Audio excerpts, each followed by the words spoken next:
Welcome to We Need Wrestling. I'm DJ.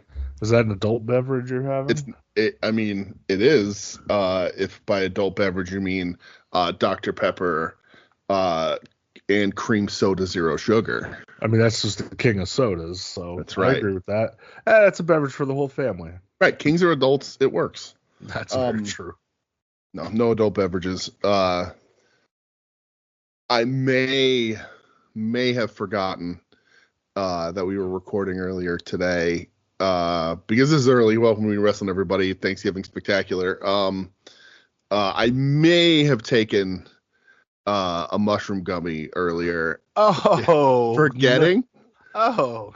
That we were recording tonight. But thankfully, it has worked its way through my system. So, and I kind of wish it didn't. Yeah. So we're good there.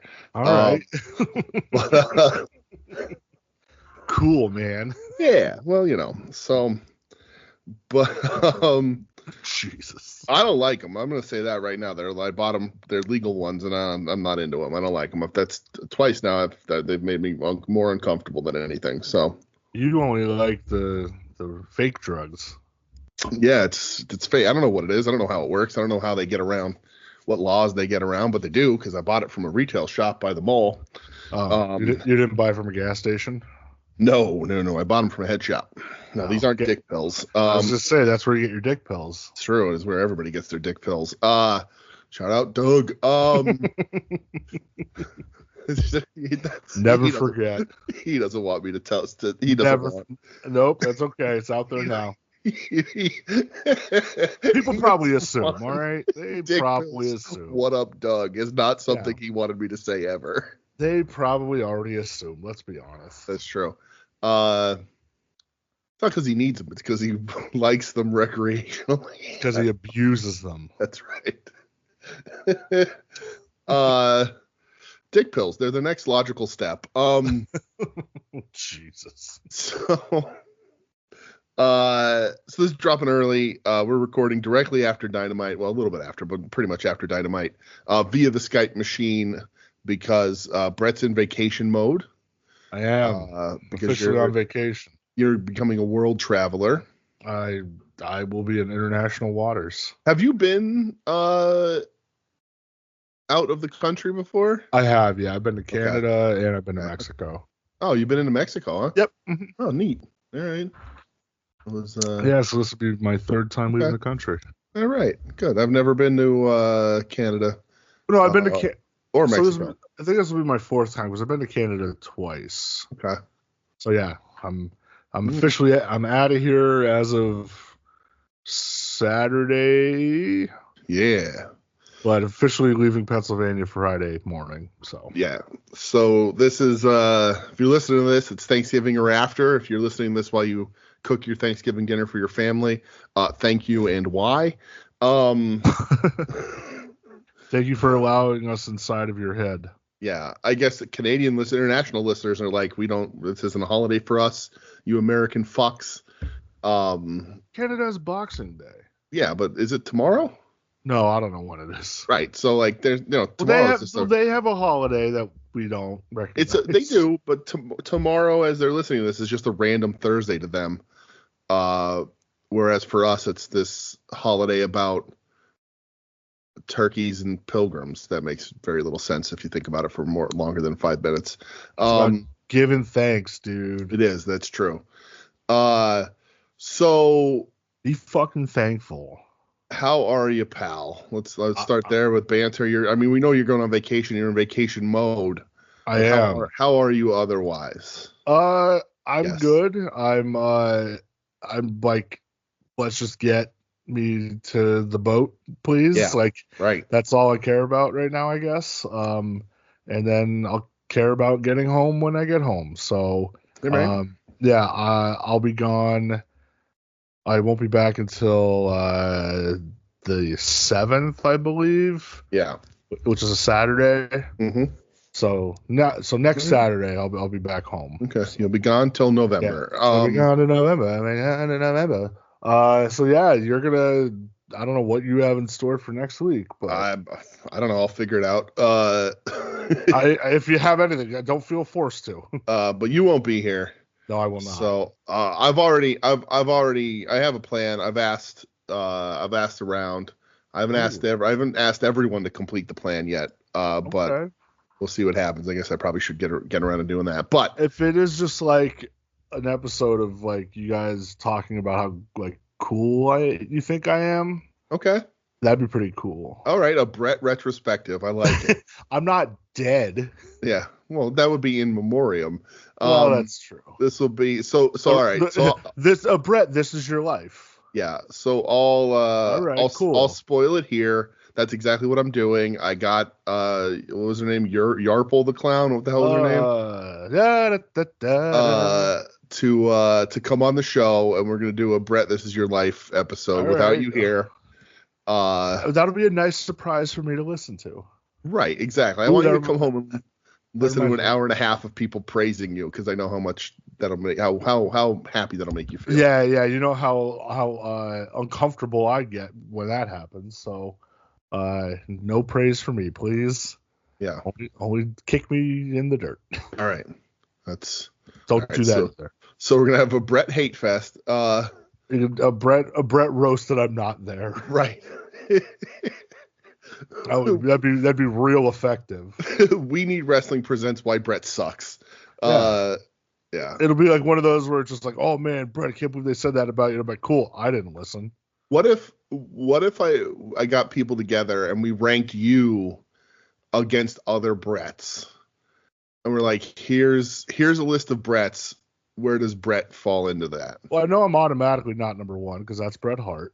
True. But you're way above Brett Lauderdale. Well, that is true. Good segue there, pal. How before we get into anything else, how are you? I'm good. It'll be a push between you and Bret Michaels. We'll have to see where that goes. But I don't sew my hair into my bandanas. Who was that? But I was named after him. Yeah. But my parents were so stupid that they couldn't even spell it right. Who was the lady on Grace Under Fire? Oh, Brett Butler. I don't know. It's the rare lady Brett. I think there's only I think I only know one lady Brett ever, and it's Brett Butler. I think the singer from the Donnas, her name is Brett. Was it really? Yeah. Pretty positive. Then there's, it's not a first name, but there's George Brett. Okay. Brett Favre. Yeah, well, Brett Favre, you beat him too. You haven't stolen from charities. Thank God, you know of. Yeah, Brett Anderson is the lead. Yeah. Weird that Brett is Brett's a name that goes both ways there, I guess. Yeah, what do they call that? Asexual? Sure. I guess. I don't know. If I fucked that up, I'm sorry. Unisex, I guess is. Yeah, sure. Like sunglasses or then there used to be like on the old match games from like the 70s, there was a lady on there named Brett. Yeah, right. That was Brett. I used to watch Match Game all the time. Yeah. Because remember the Stern bit? Absolutely. Pussy Willow. Yeah. Oh my God. I don't know any other Bretts. What the hell? Brett Summers. That was her name.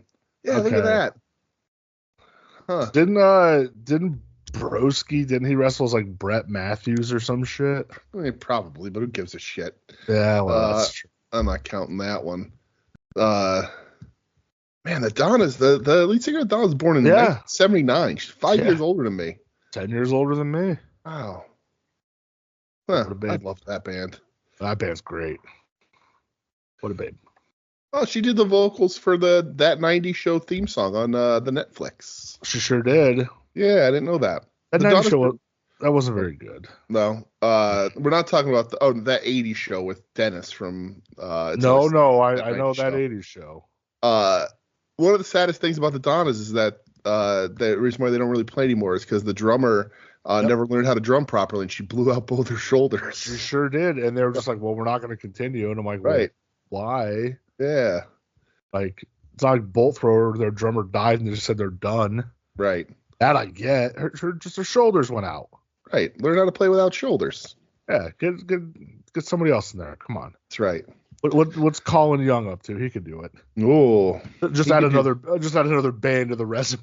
He could do everything. He literally has, yes. Including show up on AEW Full Gear. That's the truth. But before we get into that, that's 2 segues we're ignoring. I know. Look at that. Let's cut the banter. I think that's enough for everybody. Marcus, you're welcome. Marcus, sorry for the small talk. I know you hate it. And I guess let's get into some pro wrestling news. Do you have any news items, Brett? Anything you want to talk about on this Thanksgiving Eve? That's Thanksgiving by the time people listen to this. Well, I guess we could talk about the whole Ricky Starks deal. We can. So Ricky Starks showed back up in GCW on Saturday. Yes. Just saying, I'm not gonna be held down anymore, and I'm Ricky fucking Starks, and what? Yes. I saw little bits and pieces. I didn't watch the whole thing. Sure. So then was it Tuesday the Chris Van Vliet interview came out? Maybe Monday or Tuesday. Yeah, so that came out, and a lot of, questions about why he hasn't been on TV, and he's like, I don't know why I haven't been on TV. I'm not hurt. Yeah. Then there was just given a lot of non-answers, but also not really any pushback from Van Vliet. I didn't watch the whole thing. I saw bits and pieces because I'm not watching a full Chris Van Vliet interview. Right. That guy freaks me out. Right. So one of the weird things in this interview, because the clips that I saw was that Vliet was asking him questions and he's just shrugging. Yeah. And I'm like, okay, these aren't answers. And then Vliet's not following up because he's a shitty journalist. And and I'm just like, what is happening? Because I think a lot of this could be cleared up by a couple of questions that are yes or no answers, right? Like when he shrugged, you say, well, have you talked to Tony Khan about getting back on TV? Yeah. But he didn't. Has there been any communication? Right, because if TK is refusing to pick up the phone, that's an issue. That's a big problem. I agree. It's already kind of an issue that he's not communicating with people he has under contract. I agree with that, yeah. Right? Like, there should be somebody in that company that's in constant contact with every single person. And maybe there is, I don't know. It's probably not Tony Khan's responsibility, but someone of Starks' stature should be in contact with someone, and concerns and questions should be moved up the ladder. It should be like a legit talent relations. Right. But on the other side of that, if Ricky is just sitting home going, well, I guess they're not calling me this week, also, is it helping anything? No, it's not. I agree with that as well. So it's weird. And then Lauderdale came out and said that he's never talked to anybody at AEW. Well, that happened because that interview came out yesterday morning, and then yesterday evening it got reported that AEW pulled Starks from every GCW appearance he was supposed to have. Right. But they're saying he could still work other indies. He's still booked for House of Glory. Which I don't know how much that's going to be if that idiot, that JD from New York, keeps running his stupid mouth. Right. Oh God, I didn't want to waste my breath on people like him. Right. I saw JD from New York say that JD derangement syndrome is real, and I almost vomited all of my internal organs as if I was a Lucio Fulci movie. That guy's a fucking idiot. But yeah, they pulled him from everything there. Then the reports came out that a lot of it has to do with that stupid idiot Effie running his mouth on his own podcast about Tony Khan, and saying shit about Tony Khan's dad, and saying, oh, he pays him to keep him away because he doesn't want him around. Yeah. Which I'm like, part of me is like, okay, Effie, you're a fucking idiot. Right. Wait a minute. Checks notes. Effie saying this. Okay, cool, dude. That guy has always sucked. Yes. And it is kind of like a fuck around, find out type deal.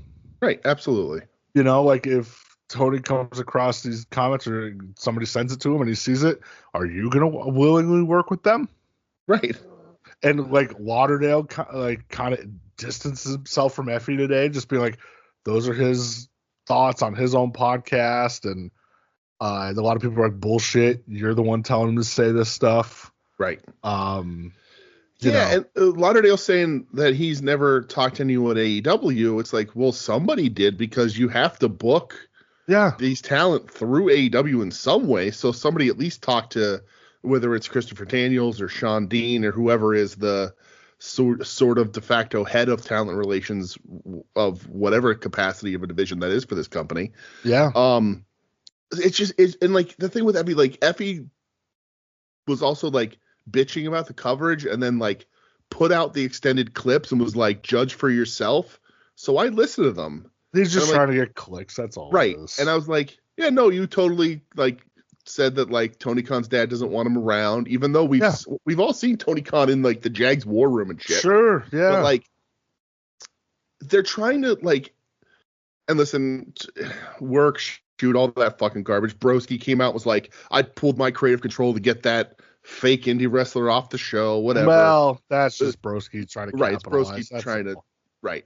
But like they've created this GCW versus AEW war, and it doesn't make sense.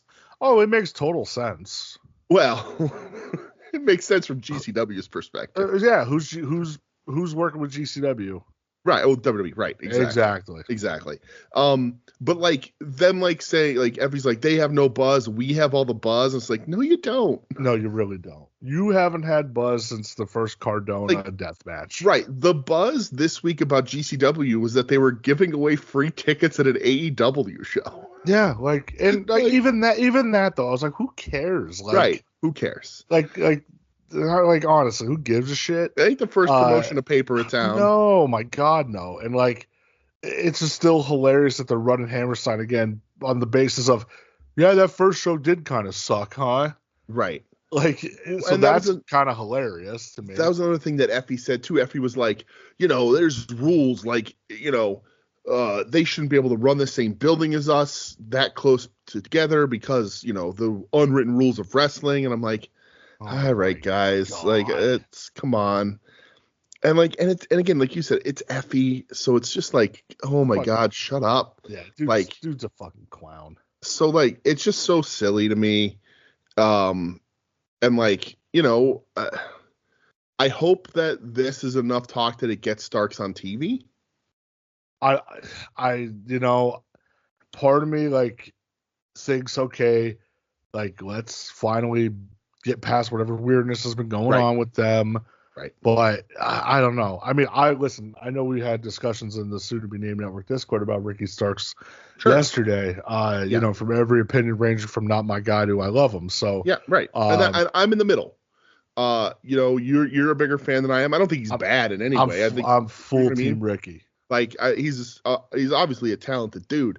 But like I just, my perspective on him is like, I'm not watching AEW going, oh man, I wish Ricky Starks was here. He's been gone. Maybe it's just a gone long enough, out of sight, out of mind thing.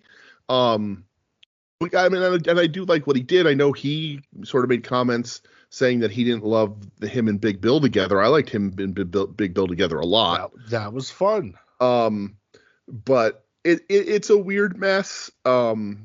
It's nice that like, well, it's not nice, but like, I'm glad AEW didn't like punch down and like interact with Effie. You know what I mean? Like beyond pulling Ricky, like, I'm glad that Tony Khan or somebody from AEW wasn't on their Twitter machines going like, hey, Effie, you're an idiot, you know. No, and they won't do that. It's more so like, okay, like, you're gonna run your mouth. All right, well, we'll hit you where it hurts then. Right, exactly. And like you said too, we know that there's WWE involvement. We know that they're trying to at least it looks like they're trying to control a little bit of the flow of talented wrestlers, you know, into WWE instead of AEW.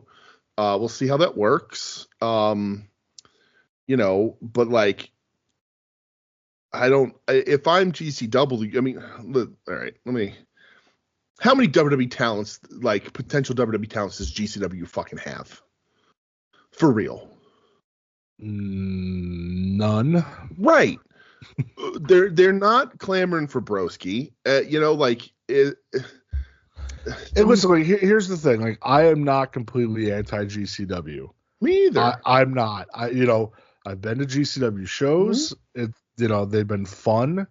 Right. I think that, like, they're overrated. Yes.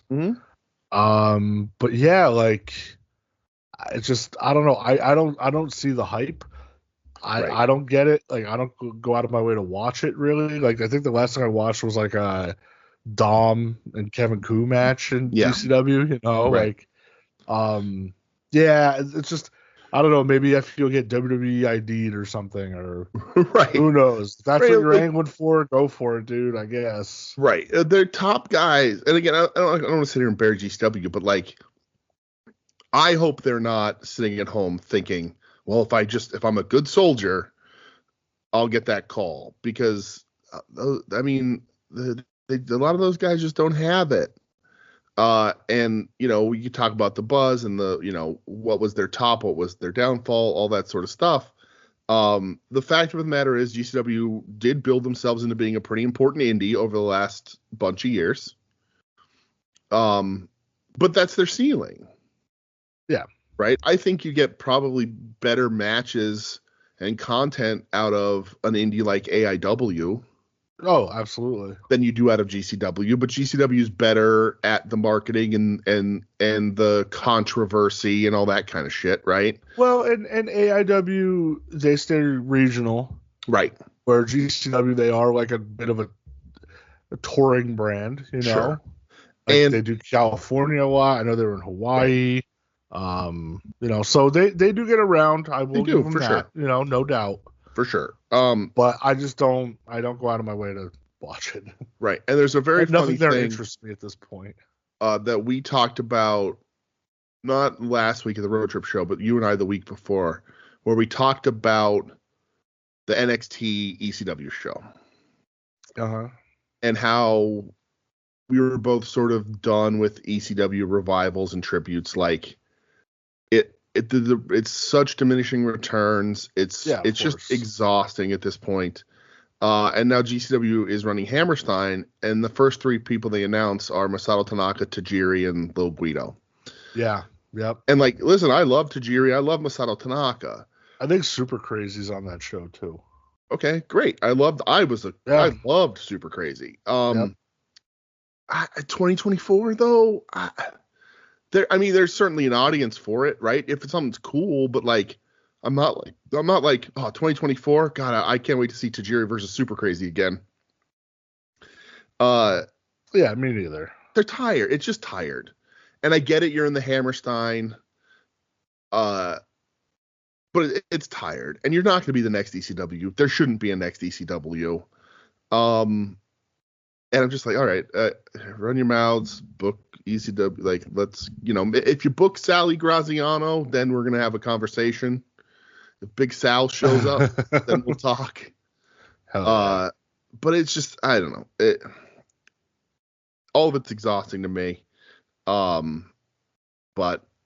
in the end of the day, if I could get something out of this entire ordeal, it would be clarity, at minimum, clarity about the Ricky Stark stuff. At maximum, Ricky back on TV. Yes. Again, I'm full team Ricky. I love that dude. I think everything he does, he overachieves, and I would love to see him back on my television. That's for sure. Dude, but I want to move on for this really quick question for you.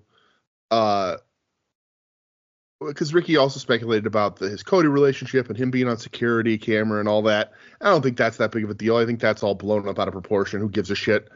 Because Pam was in the fucking crowd for Mercedes wrestling a bunch of different places. Like, I don't think that's as big of a fucking deal as everybody makes it out to be.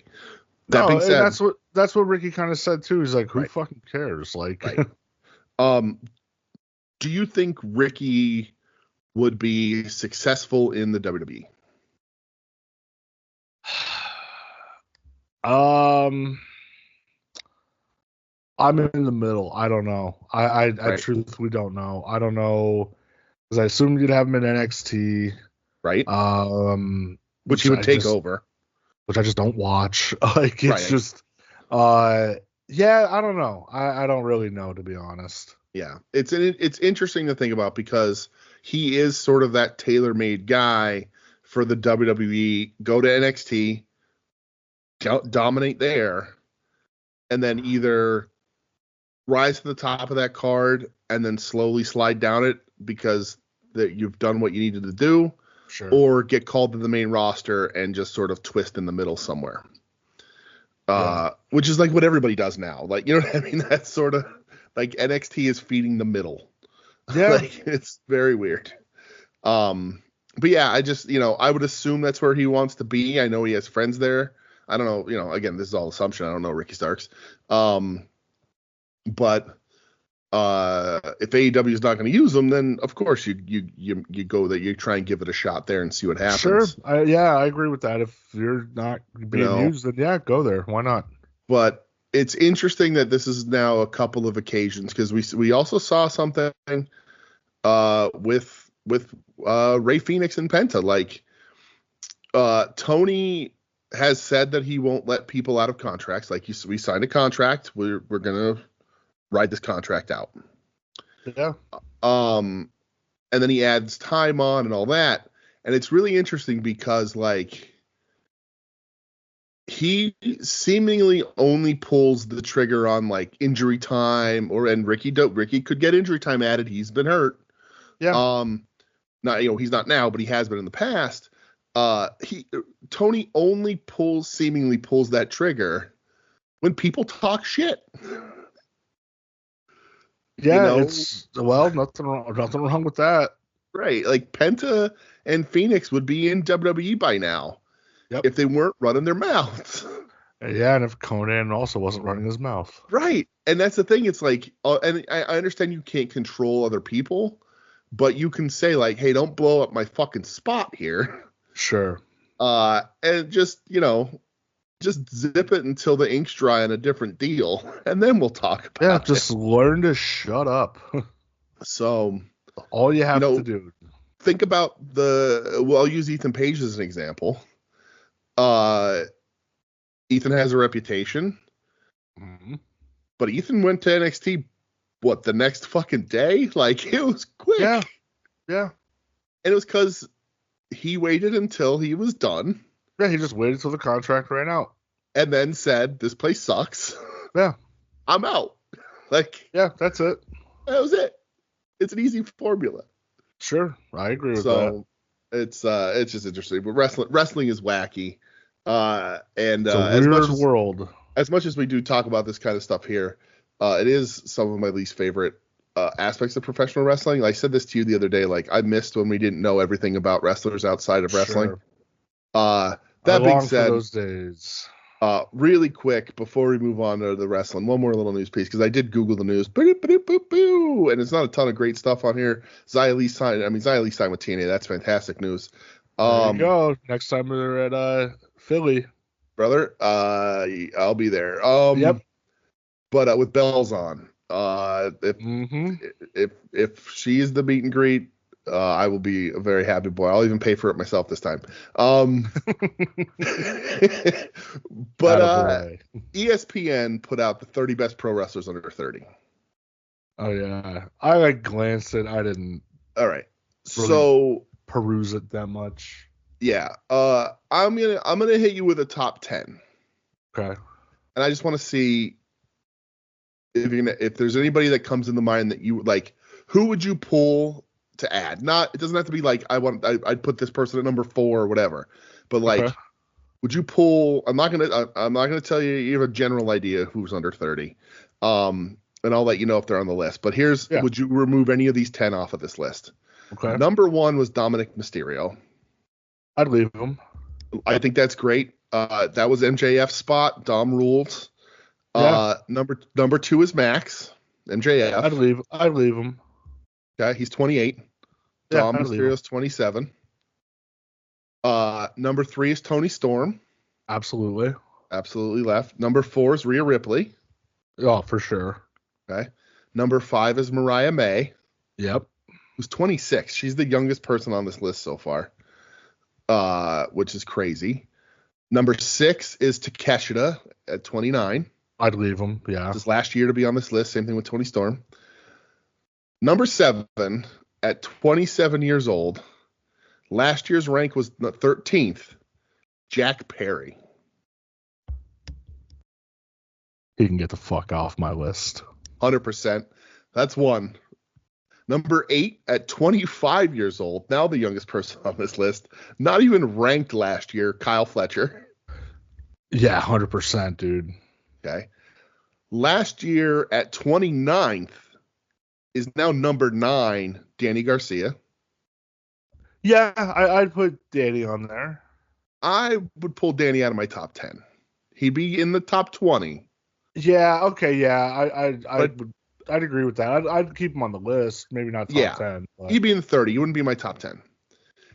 Jack Perry wouldn't even be in my top 30. At number 10, who was 30th ranked last year, Shooter Umino. Yeah, I'd leave Shooter on there. Well, maybe not top 10. Maybe not top 10. It's no, close, maybe but not maybe top not top 10. So I don't know the rest of the list, but there's one glaring omission for me personally. Okay. Is Sari on the list? Let's see. Let me go through. Is Sari on this list? Sari is not on this list. Cool. So whoever wrote this doesn't know ball. Let's see. Hold on. I believe she's 28. She is 28 years old. Yeah, 100% does not know professional wrestling. All right. Well, okay. So here's the thing. So Mayu Iwatani's 31. Here's the thing about this list. Where's Bozilla? So right. So I'll go through it just because. Where's Kuki Amurai? Right. Absolutely. So Yuma Anzai is number 30. I like Yuma Anzai. Yeah. I'm okay with that. So Dragon. Okay. Yeah, Yuma Anzai being on there. It's not completely far fetched to have Sari on there. Right. Dragon Lee at 29. Yeah.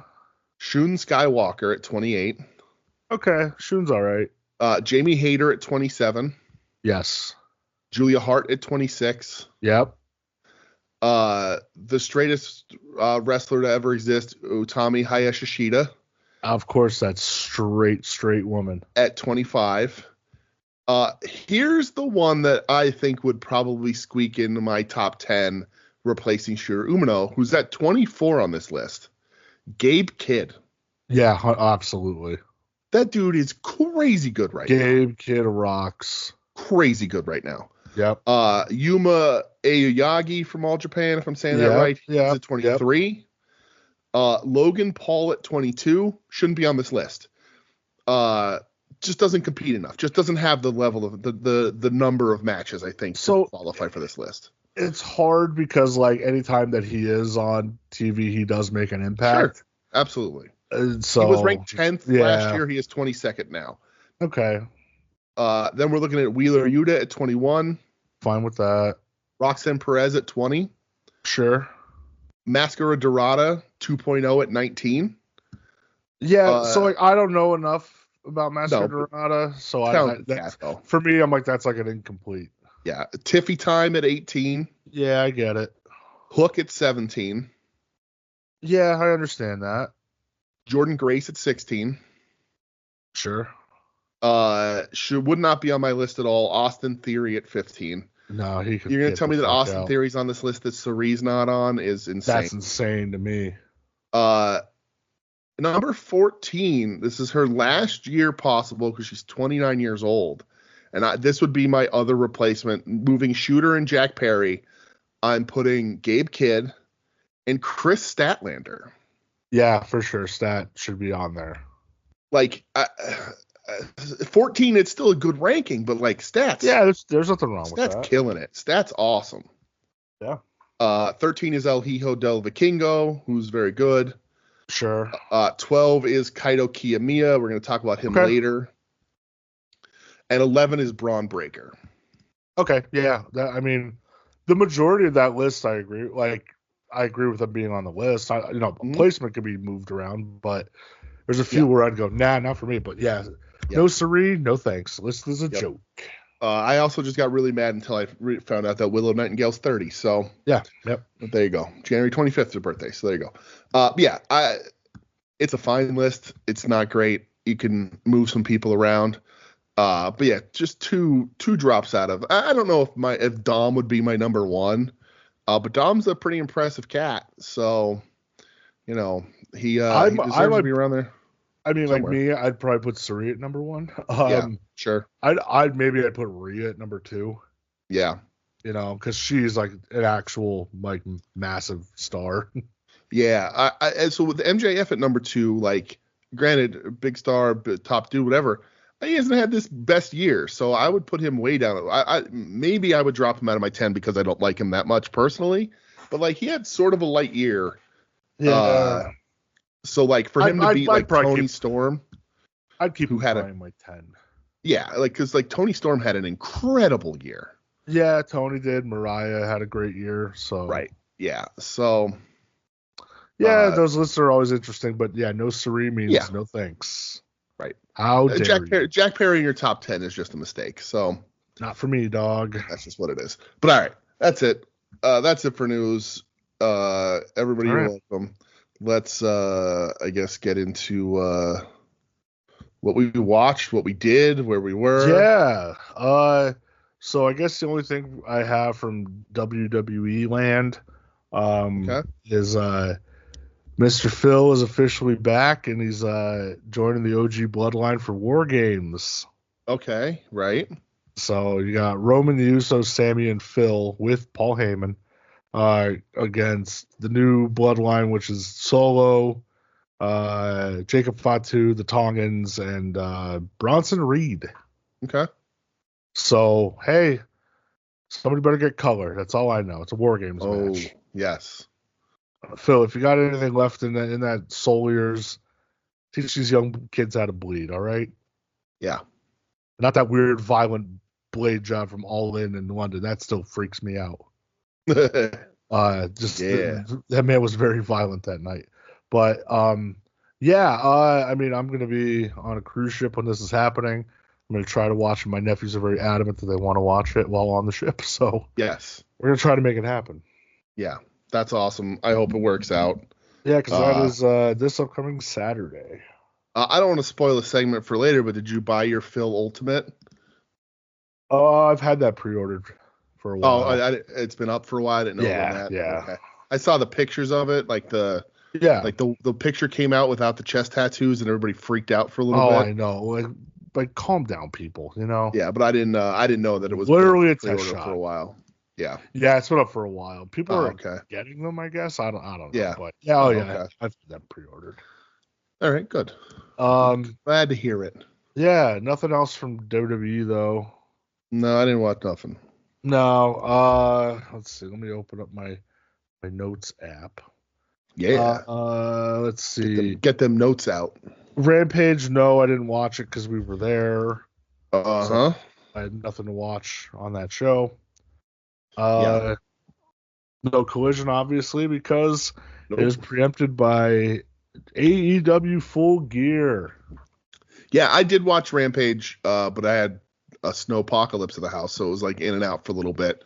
Yeah. But we did get the debut of Harley Graham. We saw live, but they did do a promo. So that promo was very funny. It was very funny. But yes, we were live at Full Gear, AEW Full Gear, Saturday night in, as some people say, the carjacking capital of the world, Newark, New Jersey.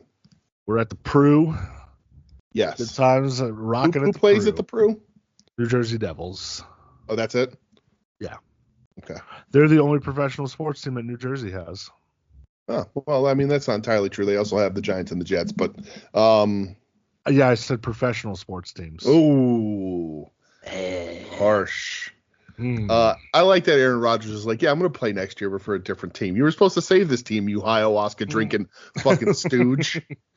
Yeah, what a crazy person. Also, I think I think an MLS team plays there too, but that doesn't matter in the real world. All right, so yeah, and also Chicago is the number one carjacking city in the world, or in the United States. So Chicago. Newark's getting a bad rap. It's a fine city. I ate delicious halal food there. I had wonderful food outside the venue. Yes, I also partook and said halal as well. I ate falafel. It was wonderful. Yeah, I had a lamb over rice. That's Good right. stuff. So you, me, Joe, and Adam from At Odds all took the trip down to AW Full Gear. This is our second Full Gear we've been to. The first one was 2 years ago. 2 years ago, you, myself, and Joe were at. Right. Because Eddie Akiyama. Yes, Eddie Akiyama happened on that pre-show. Oh, baby. And Sting dove out of the stands, and I have the video on my camera still. Me too. Yeah, so I don't know what all. I don't know if we need to recap like everything. Yeah, so pay-per-views are hard because like we were there. So like there's no notes. It's sort of the experience is different than watching it on TV. Yeah.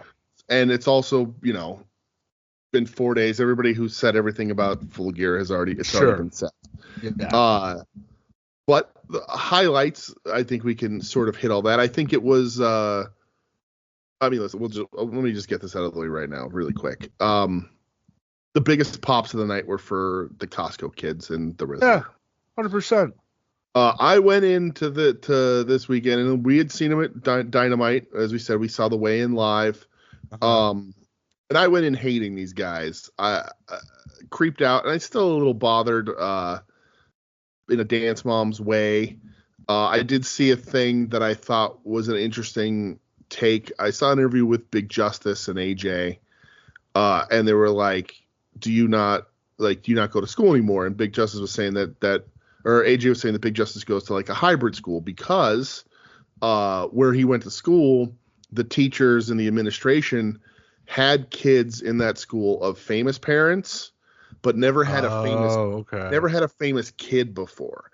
And they said that when he would go to school all day, people would ask him for autographs. Other students want pictures, go on my TikTok, it became a distraction for everybody. It became hard for Big Justice to learn. The other kids were distracted, and who knows how true it is, but it is a really interesting take because he is super famous. So of course he's going to be bothered. So they came to the decision that they're like hybrid schooling him, so he gets like a one-on-one and all that kind of stuff, whatever. So that's good. At least the kid is still getting an education of some kind. But going into the pay-per-view really not liking, because it's not for me. I'm not a TikTok person. I have one, but I don't use it. I was like, it's just not for me. I just don't get it. But being in the arena and watching them, what they do and how the crowd reacted, I was like, all right, I get it, man. Like, I can't hate on it. I really can't. It's the most over thing. It's hugely popular. It's that they're like, whatever video on YouTube's the third highest wrestling video of the year, like views wise. And his match with QT was fine. He apparently broke his foot on the diving forearm. Yeah, he broke his foot and he worked through it. You know why? Because he's a pro. He's a goddamn pro. And so I can't hate it. The Rizzler walking out with Big Show. They're meeting all the wrestlers backstage, doing the CEO dance, like all this stuff. Like, I can't hate on it, man. The only thing that I can't hate on is that apparently only Costco members can buy Costco gift cards. Oh man, I want to try a chicken bake. So Costco is a membership. It's like $65 a year. I looked it up. But if you have a gift card, you can go in without a membership. But they don't let anybody buy those gift cards. They don't only let members buy the gift cards. All right, anybody listening that's a Costco member, if you want to send us a gift card. So here's the thing. You're going on a boat. Black Friday, I'm going back issue comic book shopping at this comic shop in New Jersey that I found that are having a 50 cent sale. Encounter's doing stuff too. Yeah, Encounter's doing real good stuff. I wish I could hit both, but I don't think I can. Because I want to hit this other one first. But if Encounters was all weekend, I would definitely do that. But where I'm going, there is a Costco 20 minutes away. Oh, man. So I was like, I'm buying a gift card. Yeah. I'm going to go get a chicken bake. And what else? and a double chunk chocolate cookie. Doug, I'm sorry. And I can't because I'm not a member. So if you're a member of Costco and you're hearing this Thursday during Thanksgiving and you want to send me a gift card, reach out to the show at We Need Wrestling on all kinds of social media. We Need Wrestling at Gmail. Off the air, I'll give you my personal dates if you need it, if you don't already have it. And I want to go buy. I want to know what a chicken bake tastes like. That's where I'm at. I do too. I went from hating these guys to completely being converted, and now I want to eat the bullshit food they eat. So I want to see what it's all about, brother. Right. Maybe I'll do a TikTok and I'll ladle their warmth and I'll become super famous also, and then I'll get to wrestle QT Marshall. Well, now it has to happen for the rights to the Diamond Cutter. Oh Jesus. But yeah. So again, back to the pay-per-view. Massive. These fucking kids and this dude, like, it was fun. Like it was a ton of fun, man. It felt like pro wrestling that was fun for the sake of being fun, which I miss sometimes. So I just had a blast. I don't know, watching. Yeah, me too. Big Justice hit that spear was like crazy. Yeah. The Rizzler just Riz facing on everybody. Just rizzing it up. Being adorable, holding hands with the Big Show on the way down the ramp. That was very cute. Did you see the Big Show trying to do the dance backstage in that video? Sure did. So, remember Big Show, like, a couple months back, was like, I'm going to get back in the ring. We're going to do the Captain Insano thing. Uh-huh. Paul, if you're listening, I know you are, buddy. You were having a hard time stepping forward a half a step with like 1 foot after the other with your arms up in a flexing position. I don't know that you should be in a wrestling ring. Yeah, no, that should not happen. That the Costco's the Big Boom Dance, whatever the fuck it's called, is not that hard. The Rizzler can do it. So like maybe don't wrestle, Paul, if you can't take a step. You can't do the hokey pokey. Maybe you shouldn't be in the wrestling. Yeah, I agree with that. But it was a bunch of fun, man. It was so much fun watching. It was a ton of fun. Another fun moment on the pre-show was Buddy Matthews was in a 4-way. Yes, he's making his entrance, and I'm like, that sounds like live music. And you're like, hey, look. I was like, oh shit, that's Dead Body. That wasn't the pre-show. That was the tag match that opened the pay-per-view. Oh yeah, that's right. That was. Yeah, never mind. Because I got the two confused. That's fine. It's hard because Twitching Tongues does Buddy's theme song. Yeah, all over the place. Right. So the funny thing is that like where we were sitting, we were like tucked a little like sort of right off to the side of the stage, so we couldn't. And the way the screen curves, it was a little harder to see things. And they start playing, and I see a band, and I don't see Colin. I see Colin's brother. Yeah, Taylor. So that's when I started saying to you, and like I don't know who does what. So I'm saying to you, I'm like, dude, fucking Twitching Tongues is playing. Like they're here. Like they're on that stage. And then you were like, no, it's Dead Body. And like, because you didn't see him at first, and I didn't know that it was Dead Body that did the Kings of the Black Throne entrance. And then I saw Colin, and then whatever. But that was really cool. That was cool to see them. They got a kick out of it. It's published. It's all over their social media, which is nice. Yeah, I have one beef. What? If you're gonna give somebody a live entrance with music, they should win that match. Agreed. I guess I hadn't thought of that, but yeah. I didn't watch it back. I don't know if they put the band over on commentary at all or anything. I don't think they did. You should also be doing that. Yes, you should. But especially because Colin was wearing a Death Threat shirt, and that makes me real happy. Right. And so maybe it was like a two ships passing in the night thing because they had the show with God's Hate in Brooklyn the night after. Yeah. But yeah, that's typically the band playing you out. Your entrance music live means you're going to have a better showing. Yep. But that being said, this tag match was okay. I think this pay-per-view started slow. The first two matches were they're fine. Whatever. Yeah. The tag match especially should have been better. But they're apparently running with Private Party, whether fans respond to them or not. I guess so. So that's a thing. Um, but yeah, but is it the third match when things really kicked Yes, off? because the third match was Mercedes Moné versus Chris Statlander. Oh yeah, which could very well be the best match on this card. This started a run of 3 matches where, like, man, this is some high quality stuff. Yep. Yeah. Yeah, Mercedes and Stat was awesome. Definitely Mercedes' best match in AEW so far. 100%.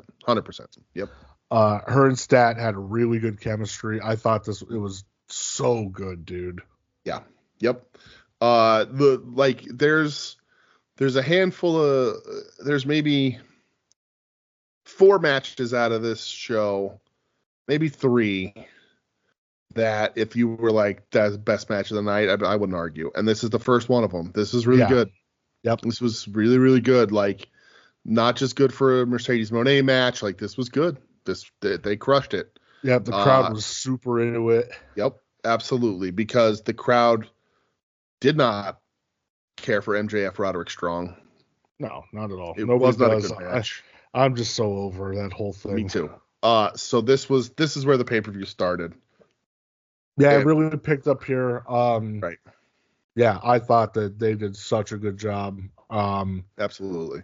Yeah, I would love to see them run it back soon. That's for sure. Yeah. Then this got followed by Switchblade Jay White versus the Hangman Adam Page. Absolutely. Which, like, dude, leaves his plants. I can watch these dudes wrestle like every day. Yeah. They are perfect chemistry. So good. Yep. Like, and every match is a little bit different. This one was the ankle of Switchblade was really getting worked over, which played into the finish. Like, that awesome, like, weird reversal into the Blade Runner. Oh my god. So dude. I watched that clip back. And it was Deadeye wriggled out of into ankle lock. Ankle lock turned into Blade Runner. It was insane. Absolutely insane. Yep. Like, I think the 4 of us just kind of looked at each other like, holy shit, what a finish that was. Yep, absolutely. Hanger still has never in his career beat Jay White. Can't beat him. Hanger is like killing it in this company with a guy who has like essentially low stakes feuds. Like, by that I mean no belts on the line, but are just crushing it. Like, they're like some of the most compelling stuff. Like, because him and Swerve was largely not for the title. No, it wasn't. And then this one now, where I'm assuming this is going to go into some sort of crazy stipulation down the road eventually, because Hanger Swerve was spread out over like a year and a half. So, just really cool stuff, and cool to see like the clips of young boy Jay White, like in Japan, like just all that stuff. Like, this is great, man. Hanger, I loved it. They really crushed it. This was another one that's like, this could be best match on this card for sure. Yeah.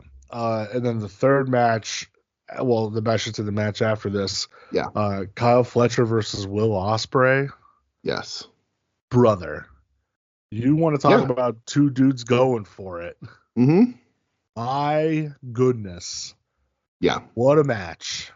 So I'm gonna say something controversial about this, and the controversy is not that I dislike this match. This match was awesome. I'm glad I got to see it. We're gonna see more of this. And this is a my fault thing. But like, I think this is crazy to say, I think it underperformed. I think we're gonna see better out of these guys. Like, going into this, when I saw what they did in that tag match on Dynamite, I said it to like Joe and you, like, they're match of the year at the pay-per-view. And this wasn't match of the year in my opinion. It's very, very good. It could be best match on this card. I think it's the best match on the card. But I was like, I had hyped myself up so much. I was like, this would be match of the fucking year. And then when it wasn't, I'm not disappointed. I'm not like, oh, what a bummer. This was awesome. But like, I'm like, let's do that again, because I know that these 2 dudes are gonna have a better match than this one. which is crazy. I loved it. The tombstone on the stairs was gnarly. Insane. Yep. The top rope brain buster was gross. Oh my god, it was just so much fun. Yeah, and this is another thing that's not over. It's just one of those things where it's like two friends that are going to beat each other up. Yep. And my god, I was like over the moon about this. Well, and it's another interesting thing too, because we talked about this at the show, but and also thank you to the people next to us who didn't like their seats, so they left, because we were able to spread out. So thank you for that. But random strangers in the night. But I pointed this out during the pay-per-view when we were there, is that on the main card, there's only one match that wasn't a singles match. Yeah, that was it. And none of these matches had like a stipulation outside of just being a regular singles match. Yeah. Which is weird for a pay-per-view. Not weird if you're following along, because all these stories are sort of in the middle-ish, like they're not like, we're not at like full-on blood feud necessarily, except for really with like the main event stuff. But it's weird to get this little, I'm gonna say, variety on a show. And I don't think it hurt the show. I still had a really great time. But like, it's interesting to look at a modern pro wrestling pay-per-view that isn't like loaded with like gimmicks and all that kind of crazy shit. So. Yeah, I mean, and I kind of mentioned like their last few pay-per-views have been over the top, right? Like, with crazy swerves and a lot of violence and stuff. Yeah. And I wonder if this was them consciously just be like, let's just have a straightforward pay-per-view, Right. And most of these singles matches can and will get sort of kicked up into stipulations for World's End or beyond. Sure. So. Yeah, now I'll tell you what, a match that I was very underwhelmed by was Takeshi to Ricochet. Yeah. I didn't think it was very good. Nope. I don't know if it's like just the crowd wasn't into it, or it went too long, like way too long. Which is funny because it's shorter than the other matches. It still went too long. Right. It's only longer like in that last little block from the match right before it, Garcia Jack Perry, which is the right finish. Not a good match. We went walking around looking at merch. And we came back, we were like, how was this match? And it was like, not good. Yeah. So I think that match could have drugged the crowd down a little bit, especially because like, if you're going to build, right, you go Mercedes Statlander, you build to Jay White Hanger, you build that into Fletcher Ospreay, and like you're redlining, right? And you're like, well, you have to have a come down, yeah. And then you come all the way down with Garcia Jack Perry. And I think it was probably too fast of a plummet. And also I'm going to say this because I was going to talk about it during Dynamite tonight. I don't think I like Ricochet. Well, yeah, you don't like Ricochet. Right. But like, I think it's at the point now, like, I don't like him. You're right. But like, I don't know that I'm going to watch Ricochet anymore. He's just not for me. His style isn't for me. He's just a talented dude. He does exciting things sometimes. But when I watch him, I'm just like, okay, all right, here's your kick combos, here's your ducks, and I just, I don't want to sound like some other controversial pro wrestling podcasters. But Ricochet's just not my style. So I think that hurt this match for me. Because Takeshita is usually now is 9 out of 10 home runs for me. And this just wasn't. So at least for now, I'll have to blame Ricochet. I don't think you need to blame anybody. I just think it was just weird placement on the card, and I think it was too long. That's all. Yeah. I think Ricochet is good at what he does, but I was texting Kevin Ford during the match, and I was just saying, I'm like, there's just no like killer instinct to this guy. Right. Like he can't like turn that level, Right. Where you've seen Ospreay and Fletcher and Takeshita, like they turn that level. Hangman, Switchblade, Swerve, whoever, Yeah, for sure. That's a good point. But Ricochet is just like, there's no like kill shot there. Yeah. You know? Yeah. And I think that kind of hurts him with me. Yeah, a little bit. that's a really good point. Shout out Kevin Ford. Thanks for helping me with that thing, buddy. Wink. Oh boy. So yeah, that's a really good point. Do you think that maybe it's him still trying to work out the WWE in his system? No, I don't think he's ever had that. Okay. Even like in NXT, I don't think he ever had that, like, Yeah. I'm gonna go to the killer level. Which I don't know, my pro wrestling, I feel like you need like Orange Cassidy has it. Yep. You know, it's everybody's. I mean, John Moxley lives in it. But like you see guys where it's like, okay, I got to turn it up another notch. Yeah. And I don't see him ever do that. And I think maybe that hurts my perception of him a little bit. Yeah, man, that's a really good point. Because, like, so what I'm thinking about that, I'm like, if you could at least once during a match make me forget what I'm watching, then I think that's a pretty big success, right? Then I'm like all in. Like we've talked about it before, like what, a good strike or whatever sort of, for that like brief second, you sort of forget that you know what's going on in the ring and you're like, oh shit, that was real. And Ricochet doesn't have that in him. Like that's a really good point. That's and aside from that, when you're saying it's too long, because I'm looking at the lineup here, it went 19 minutes and 15 seconds. It's too long. Right, which was less than a minute longer than Garcia Jack Perry, 5 minutes less than Fletcher Ospreay. I'm going to amend my Ricochet comment and say that 20 minutes of Ricochet is too much. For the style that he works, these should be high-speed title matches. Yeah, like Takeshita should have got like a pretty decisive win over him. Like you could top it out at like 12, 13 minutes, Right, but a sprint. Yeah. Right? His style should be sprinting because it's not a struggle when you get to, when you're wrestling, if you wrestle John Moxley for 20 minutes, right, you're fighting for your life. Exactly, yeah. But like Ricochet wrestling somebody for 20 minutes, you're like, he's just still doing flippy shit. Like, how long is he going to keep doing this? And it's fine. It's cool. Yeah. Like, he's impressive to see, but like 20 minutes is probably too long. This should have been a sprint, particularly with somebody like Takeshita, who is so much bigger in stature than him and whose like moveset is so power based. Yeah. Yeah, that's really good points. But like, I think if they sprinted and did this in 12, we'd have a different story. And of course, I agree 100%. You know what? If they did the match differently and made it good, maybe we'd be talking about it like it's good.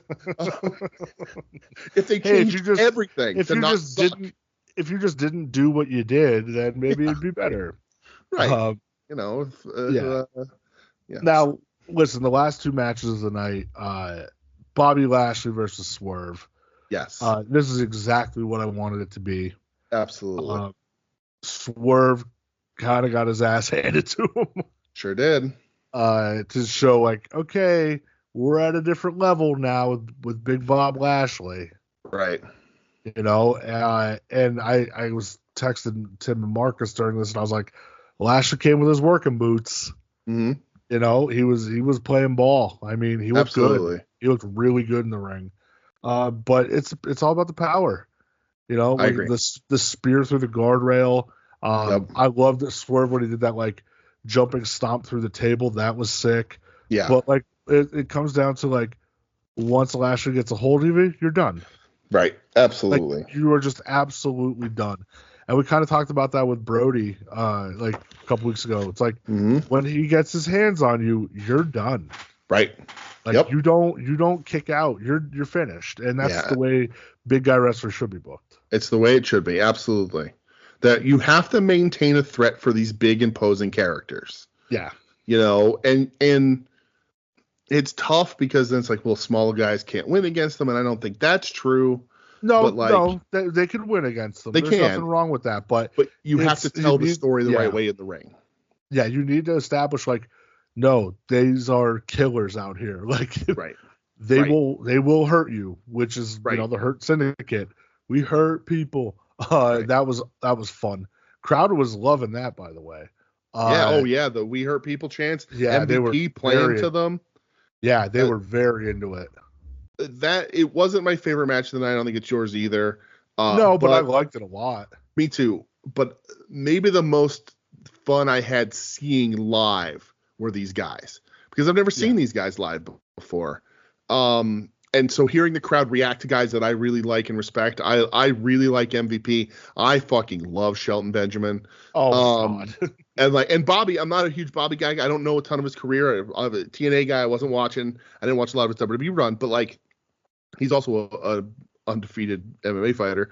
Well, like when he had his run in Impact as the champ, like this is how he was kind of booked. Right. And it was like, oh no, this dude's legit. Yeah, and he's impressive looking, and his suits look great. So I like him. I respect the shit out of MVP, and I love Shelty. Yeah. And I like Bobby, but like to be there and to watch this happening, to have this good match that Bobby has against Swerve, to tell this story, but to hear the crowd, like, and they weren't against Swerve, they were just also like for the Hurt Syndicate, like. Yeah, it was dueling chants back and forth, you know? For sure. So it was really cool to see those guys. And we talked about this a couple weeks ago, but like just super pumped that they get to finish this out, that they reached out, that they get to do it seemingly their way. Yep. You know, they're no bones about it. They want to finish this story. MVP said he's retiring. Like, when they're done, whenever that is, that could be 5 years from now. But they said like, this is their last run at this angle. Again, I don't know how old Bobby is, but Shelton Benjamin's 50 years old. So like, it's just really cool to see these guys and see that crowd reaction, and you know, to see MVP all the way across the arena from where we were sitting. You could just see how happy he was, even though he probably wasn't supposed to be. Like, you know, how old do you think Bobby Lashley is? He's probably in his mid 40s. Yeah, he's 48. Oh, he's okay. So he's same as like Shelty. Jesus. Yeah. Can I say black don't crack on a podcast? I was gonna say it, man. It don't. It don't. Just mad respect to those three guys, man. I really love the shit out of them. So it was cool to say. So it's cool to see MVP. Like, you could tell how happy he was that they were getting this reaction. Yeah. And that, like, they were told by, like, no bullshit, they were told by WWE, like, now we're good. Yeah. And it's ridiculous to me. It's crazy to me. So, what a cool thing to see. They're right at the beginning, too, which is really neat. So, yeah, they're awesome. And then, main event time. Jon Moxley versus Orange Cassidy. Yeah. Man, this got me on a falsie. It got all of us on a falsie. Brother, I was, if there was a camera pointed at my face, I would have been memed. Yeah. There was a falsie, like it was like right before the actual finish. And I don't even remember what it was, but I in my heart, I knew that Orange Cassidy won that title, man. Yeah, and I think Joe and I grabbed each other when Mox kicked out because we were so upset. I was standing. I like screamed. My arms were up. Like, I could not believe it. I was like, when it happened, and I was like, OC just fucking won the title. Like, we're gonna watch him win the title here. And that's when wrestling's at its best, right? Because logically, we knew it wasn't gonna happen. Yeah, I mean, because it turns into such a crazy schmoz. Like, I loved OC just hitting Mox with the orange punches before the bell even rang. Yep. I was like, here we go, baby. Like this motherfucker's turn. Mox just absolutely beating the shit out of OC during the match. OC loving the business. OC leaving blood splatters everywhere. You know, and then that's when Claudio and Pac came out, and they get run off by the conglomeration. And Marina comes out, and Willow makes her return, and she tackles her, and they are fighting all over the arena. Yep. And then that piece of garbage, Wheeler Yuta. Oh, that son of a bitch! You dirtbag. Yep. You know, I was just such like a. Because here's the thing, man. I love Orange Cassidy, no doubt. Yeah. I mean, he's one of my favorites. Absolutely. And like, man, when he hit Moxley with that briefcase, I go, oh man, they're doing it. And then, God, they hooked us on a falsie so bad. Yep. And then, Yuta hits OC with the knee, Mox with the Death Rider. And again, this is a different Jon Moxley. Like, I know we were in the car right afterwards, we were talking about their matches in the past, and I'm like, no, this is different now. Like, this is a Mox who's like, oh no, I'm just gonna beat you up, and then when I feel like ending it, I'll end it. Yep. Yeah. And I just, it was so crazy. That's the thing. I was so gotten, and like, we know the storyline isn't where Mox is losing this title anytime soon. No. It just logically, wrestling storylines we understand, but like this match was so good that I was like, nope, they're switching the title here. This is crazy. So like that's a complete success as a pro wrestling match to me. And then you have all like the post match shenanigans, like them pouring the cleaner down OC's throat. Right, as we learned on Dynamite, he's out, he's hurt, whatever the chemical was, he's severely injured. I think it was Kincannon on Blue Sky who said it reminds him of Homicide pouring the Drano down Colt Cabana's throat. Oh. And I was just like, wow, that unlocked a memory in my head. I forgot about that. Yeah. It's very reminiscent, though, Yeah, for sure. This led to Hangman coming out and nailing Yuta. And then you're thinking, oh, my God, it's going to be Mox is going to challenge Hangman. Right. We got Hanger leading the charge now, like finally a big hitter. And other then than OC, obviously, and Darby. But like, we've been saying about this, like fighting the Death Riders is we need some heavy guys. Private Party and, Sean Dean, the infantry isn't going to cut it. We need bigger guys. And I'm like, oh, man, like he's stepping up. But then Christian comes out and, he hits Mox with the kill switch. And so we couldn't see it because one pet peeve, the arena, the screens up top, they didn't turn on for some reason. Yeah, really stupid. That was very stupid. And they did for some things. We got to see the Mina. Mina Tony Storm or Mariah May thing. But very, very few. We got to see the ending angle. On there. But yeah, really weird. And that's the thing. Like, just really quick, since you said that, like. The most disappointing thing of the night, and I had a great night. There's nothing really disappointing. Oh my God, I had a blast. It was fucking fantastic. Yeah. Was the Prudential Center was kind of shitty this time. What do you mean by that? I think the food selections were lacking. Well, now keep in mind we were up on the second level. There's a lot more food downstairs. Yeah, but there's a lot of people on that second level. Yeah, but.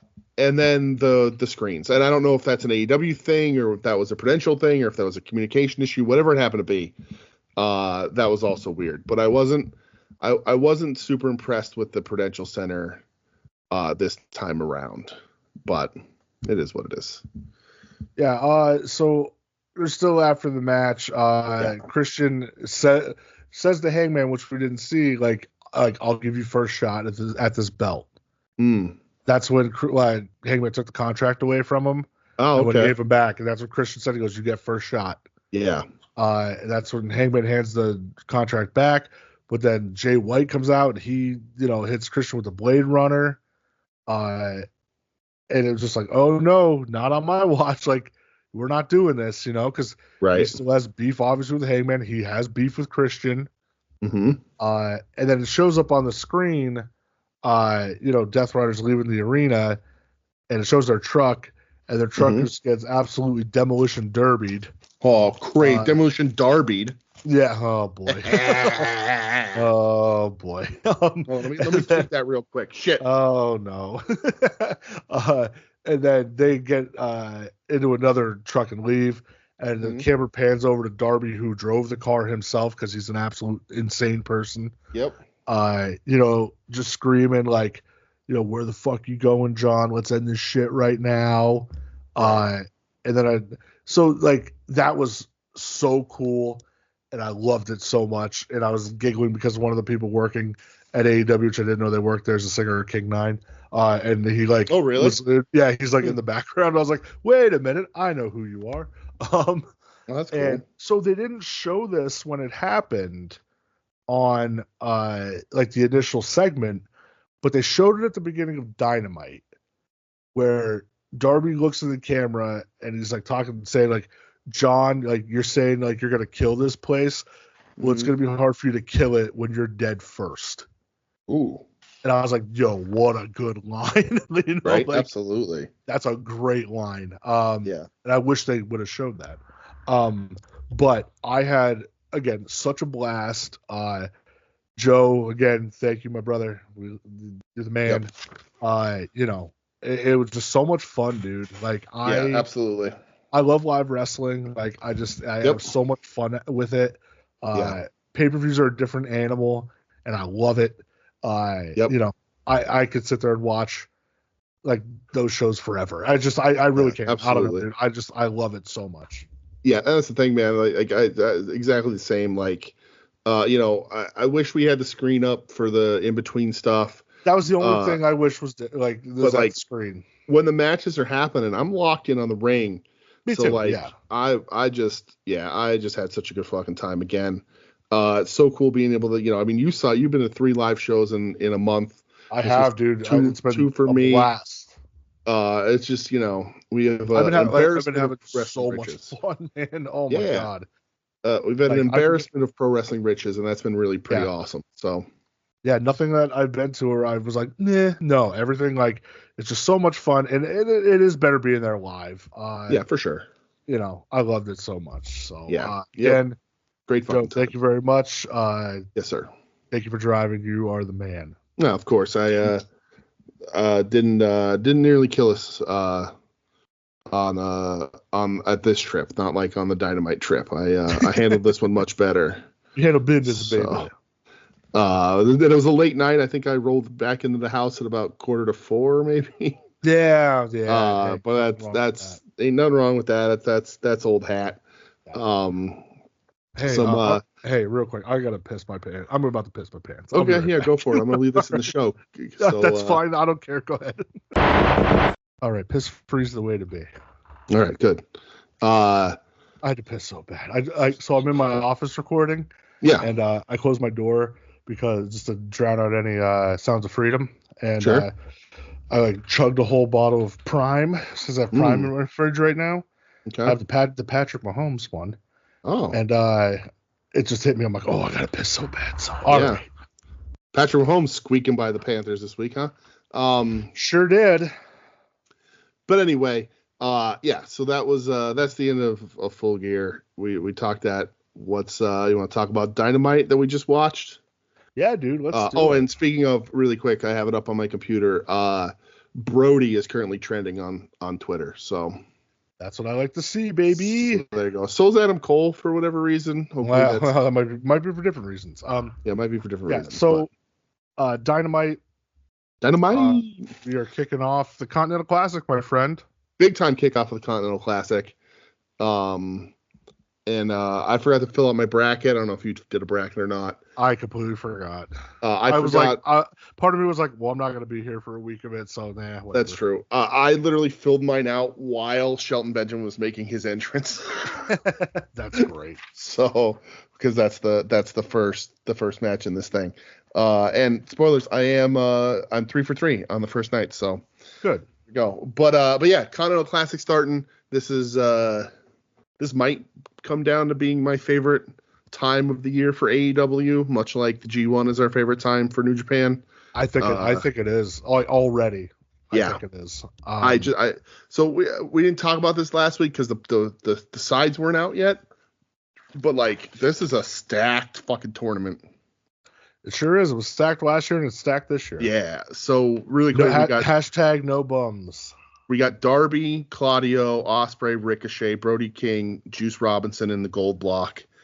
And the blue block, we got Okada, Fletcher, Danny Garcia, Briscoe, Shelton Benjamin, and the Beast Mortos. Let's go, baby. Crazy I like to see. So every one of those matchups I can't wait to see. Like there's not a bum. No, like there's no. I think last year we had Jay Lethal, right? That was but like there's not a bum. Like everyone, I'm like, oh, this is gonna be a cool fucking match. Okada versus the Beast Mortos. Are you kidding me? Yeah, dude, I'm so here for it. I can't wait. Right? Oh, Juice Robinson versus Brody King. It'll be crazy. So, but yeah, so that's the go and watch the Continental Classic stuff. There was a really cool video they put together. Like they put all the matches together. In a video, Cannon shared it with me. they put all the matches from last year together in like a 5-hour playlist on YouTube. Oh yeah, they've been doing that. It's like AEW timelines or something like that. Yeah, that's really cool. And That'd then be a cool DVD compilation to have. yeah, and then they did a video with Matt Camp. Yeah. It was I guess, what is he on Busted Open? Is that a thing? No, he used to work for WWE. He used to be on the Bump. Oh, okay. His Blue Sky bio says lots of wrestling things for Sirius/XM Busted Open, Bleacher Report, DK Network, daily on the Wrestling Matt show, at the Matt Camp on Blue Sky. If he does Busted Open, I don't listen. So yeah, but he hosted a little preview and sort of ran over everybody's like places and careers, that sort of shit. I thought that was a really cool thing to like, get people interested if you don't know, if you're coming to it now or whatever it happens to be, like. It's a cool way to get people information. YouTube videos are downloadable, right? Yeah, but like not in like a to your computer kind of way. They just get like saved into your account, I think. Because that'd be pretty cool to save that video and put it on a DVD. Just saying. I mean, we can talk. I think it'd be fun. So Dynamite. We can talk. But yeah, Dynamite. Let's talk about the Dynamite because it was pretty cool. It was fun. So yeah, dude. Kicking off with the first Continental Classic match: Shelton Benjamin versus Mark Briscoe. Yep. Man, Shelton Benjamin. Dude, he's fucking incredible, man. Like the fact that he still does that like running leap to the top rope blows it blew my mind 20 years ago. Yep. Like it blows my mind now. Yeah. Dude, he just wrestles like such a powerhouse. He does, dude. I love it. And he's wrestling Briscoe. Mark's great. Mark is probably going to take a bunch of L's in this tournament, just because of his positioning. Sure. That's a bulletproof dude. Doesn't really matter. Yeah. But this is sub 12 minutes. Like it's just totally fun. Briscoe's doing his stuff. He's hitting his elbows. Like, I love Shelton. Doing that elbow that he does. Yeah, that elbow that he does off the apron to the floor is so gross. Yeah, it's the old cactus elbow. Mm-hmm. But yeah, Shelton hitting those like nasty high Germans. Like, yep. Yeah, just so good. A really great opening TV match, like wrestling TV match, like to open a show. It's really, if you were on the fence about. You were like, let me see what the first match is, and I'll see if I stick around. This is the perfect thing to put in front of people. I agree. That's a good point. I think it's a good pace setter for the tournament. Absolutely. It's like no frills. Like we're not fucking around. You are getting wrestling. Yeah. Right. And that's what it should be. I agree. So Camille quits Mercedes Moné. She was fired, but then she said, "You can't fire me. I quit. You can't fire me. I quit." Sure. What? I hope she'd quit the company. What do they do with her? Like, what? Sit her home. She's a piece of garbage. Right. She's not going to be able to wrestle. She's not a great wrestler. So like, what does she do? I don't. Ring of Honor. I guess. It is. Sure. Go there. And listen, she definitely. Said some things on her social media that she shouldn't have, and then doubled down and whatever. And the timing is awful suspicious. To sort of that happen, and then just a few weeks later to essentially get booted off TV. Maybe she'll be the next challenger, and then right. Then maybe Mercedes will finally bring in Megan Bain as her new heater. That'd be nice. Who knows what that contract is? Now we're talking. She can steal. She can steal Bozilla from right under Rossi and Triple H's nose. I would love that. So Chris Jericho, Tomohiro Ishii. Yeah. So up until a certain point, I was just like, it's Chris Jericho. I don't care. Okay. And then he throws a Judas effect at Ishii. Brother, the real close one that Ishii definitely didn't know was coming. Uh-huh. Yeah. When he landed that and Ishii like didn't move. Uh-huh. I was like, uh-oh. Yeah. So, I guess it's just Chris Jericho just wants to have a good match every 2 years, and they just both happen to be with Ishii.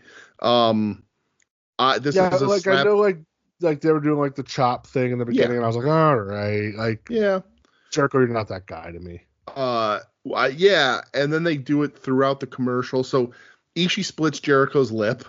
Yeah. Mm-hmm. And then they come back from commercial, and the entire one side of Ishii's face is purple. Dude, when he hit that close-up one, it was nuts. Yeah. And then Ishii definitely gave him a receipt. Oh, absolutely. Like, they beat the shit out of each other. Yeah, like he busted Jericho's mouth. This was very close to devolving, I think. There was the middle of this match was just like, I'm going to hit you harder. So that was really crazy. And then there's the Judas effect that Jericho hit from his knees, where he came up from his knees, was really nice. He hit like 3 Judas effects that were the best ones he's ever hit.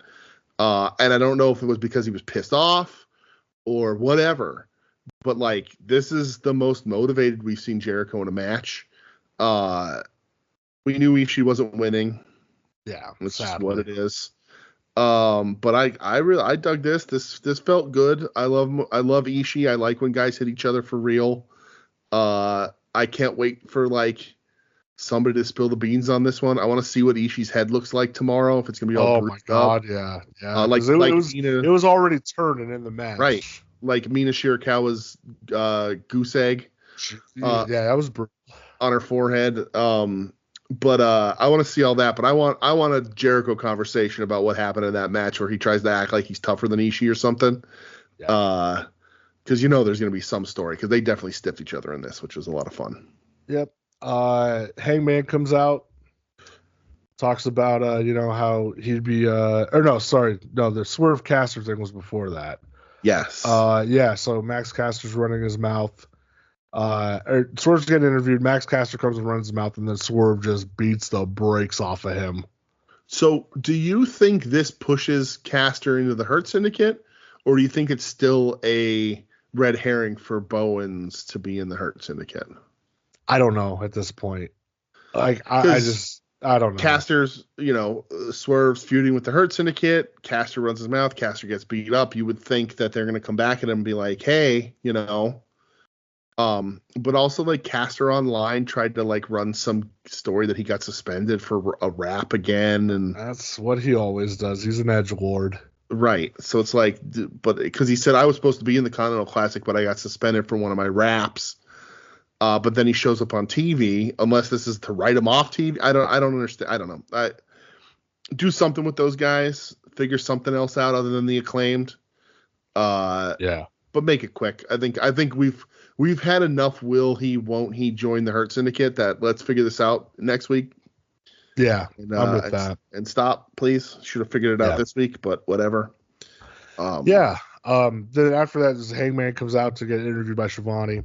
Mm-hmm. Talks about where his Thanksgiving he should be eating a big bowl of stuffing. That's right. With the heavyweight title, which I was like, yes, Hangman, I too will be eating a big bowl of stuffing. Mm-hmm. While wearing a title belt. Well, yes, while wearing a title belt. And he says that he wants next for Moxley for the world title. Yeah. And then that's where Switchblade comes out, and he's like, whoa, I just beat you twice. Like, right. If you want, we could do it right now. I will beat you a third time. Mm-hmm. And this is where they get interrupted by the Death Riders. Yes. And so Hangman and Juice are kind of fighting them off. Yeah. But then Hangman hits Juice with a lariat. Switch. Yeah. Hangman hits Switch with a lariat, and then Death Riders get the upper hand until Marina comes out and she like goes to hit Switch with the briefcase, and he ducks it and looks like he's gonna hit her with the Blade Runner, which I was like, oh man, are they going there? Right. It was crazy because so they get Hanger and then Switch sort of fights them off temporarily, and they're like, oh, is Switch like protecting Hanger? Yeah. And then this happens, you're like, okay, no, because then Hanger does take Switch out. Like it's a big thing. It was interesting going back and forth. But yeah, when he grabbed, and like we haven't seen Mox at this point. Like No, everybody else was out, but there's no Mox. So we're Yeah. like, well, that's weird. But then once Switch gets his hands on Marina, Mox shows up and it's over for everybody. Oh, dude, Switch got beat up bad. Yep. Yeah. Marina choking him out, and then him just like laying face down and getting the boots from 4 different people. Yep. I was like, wow, I haven't seen a beatdown like that in a while. Like, yeah, and there's no friends came out to help Switch. No. You know, I guess maybe they just weren't there. You know, Juice. I think Juice has a match on Collision. He does, yeah. So technically he was backstage, but you know, whatever. We haven't seen the Guns in a while, so. No, I think one of them's hurt. Yeah, it'll be interesting to see like where this position switch, because that's another pretty legitimate threat to the Death Riders. Yeah, and I think Tim and Marcus might have nailed it with like maybe for World's End it's going to be a triple threat. Okay. Mox, Switch, and Hangman. Okay. Which I think would be dope. Yeah, for sure. You know, I think it'd be awesome. So yeah. And then this kind of leads right into Claudio versus Ricochet. Yeah, Claudio sort of comes out around the back end, and yeah. Yeah, so this is your second Continental Classic match of the night. Mm-hmm. I thought this was good. I think it puts to the test your Ricochet in shorter spurts. Yes. Claudio looked really strong. Yeah, he did. And again, this is a 13-minute match, so there you go. I still just, he's just not my dude. That's fine. Doesn't have to be. But Claudio looked really strong in this one. Somebody online put together their first meeting in Chikara, and that was fun. That was hilarious. But yeah, this is, Claudio and Yuta. No, Yuta's not in this, is he? No. Claudio being the only Continental Classic member from the Death Riders is interesting. Yeah. To sort of see where they position him. How strong does he look coming out of it? Yeah. Because I thought he looked good here. I thought he looked really good here. So we'll see. There's going to be he's got to fight Brody King eventually. So we'll see how strong they want him to be. And they're like kind of finally giving Claudio that like killer instinct I was talking about earlier. Yeah. Because remember, like he kind of dog walked Darby on Dynamite last week. Yeah. And then the end of this match, he's just like bullies Ricochet. Mm-hmm. And I was like, oh, all right. Well, This is a new direction for Claudio. I like it. Right, for sure. And then the next match we have Jamie Hayter versus Queen Aminata. Dude, they beat the crap out of each other. Dude, so this is a tournament for, I guess, a qualifier for a tournament or something for Wrestle Dynasty, like a women's cup or something. I don't know. It's like, I think it's qualifiers for a 4-way at Wrestle Dynasty. Okay. I'm pretty sure it's going to be Stardom, CMLL, Ring of Honor, and AEW. It is, yeah, you're right. Yep, that's so exactly there's 4 women from each promotion.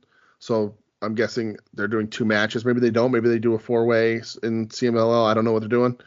And then everyone who wins their little 4-person job, you get into the 4-way.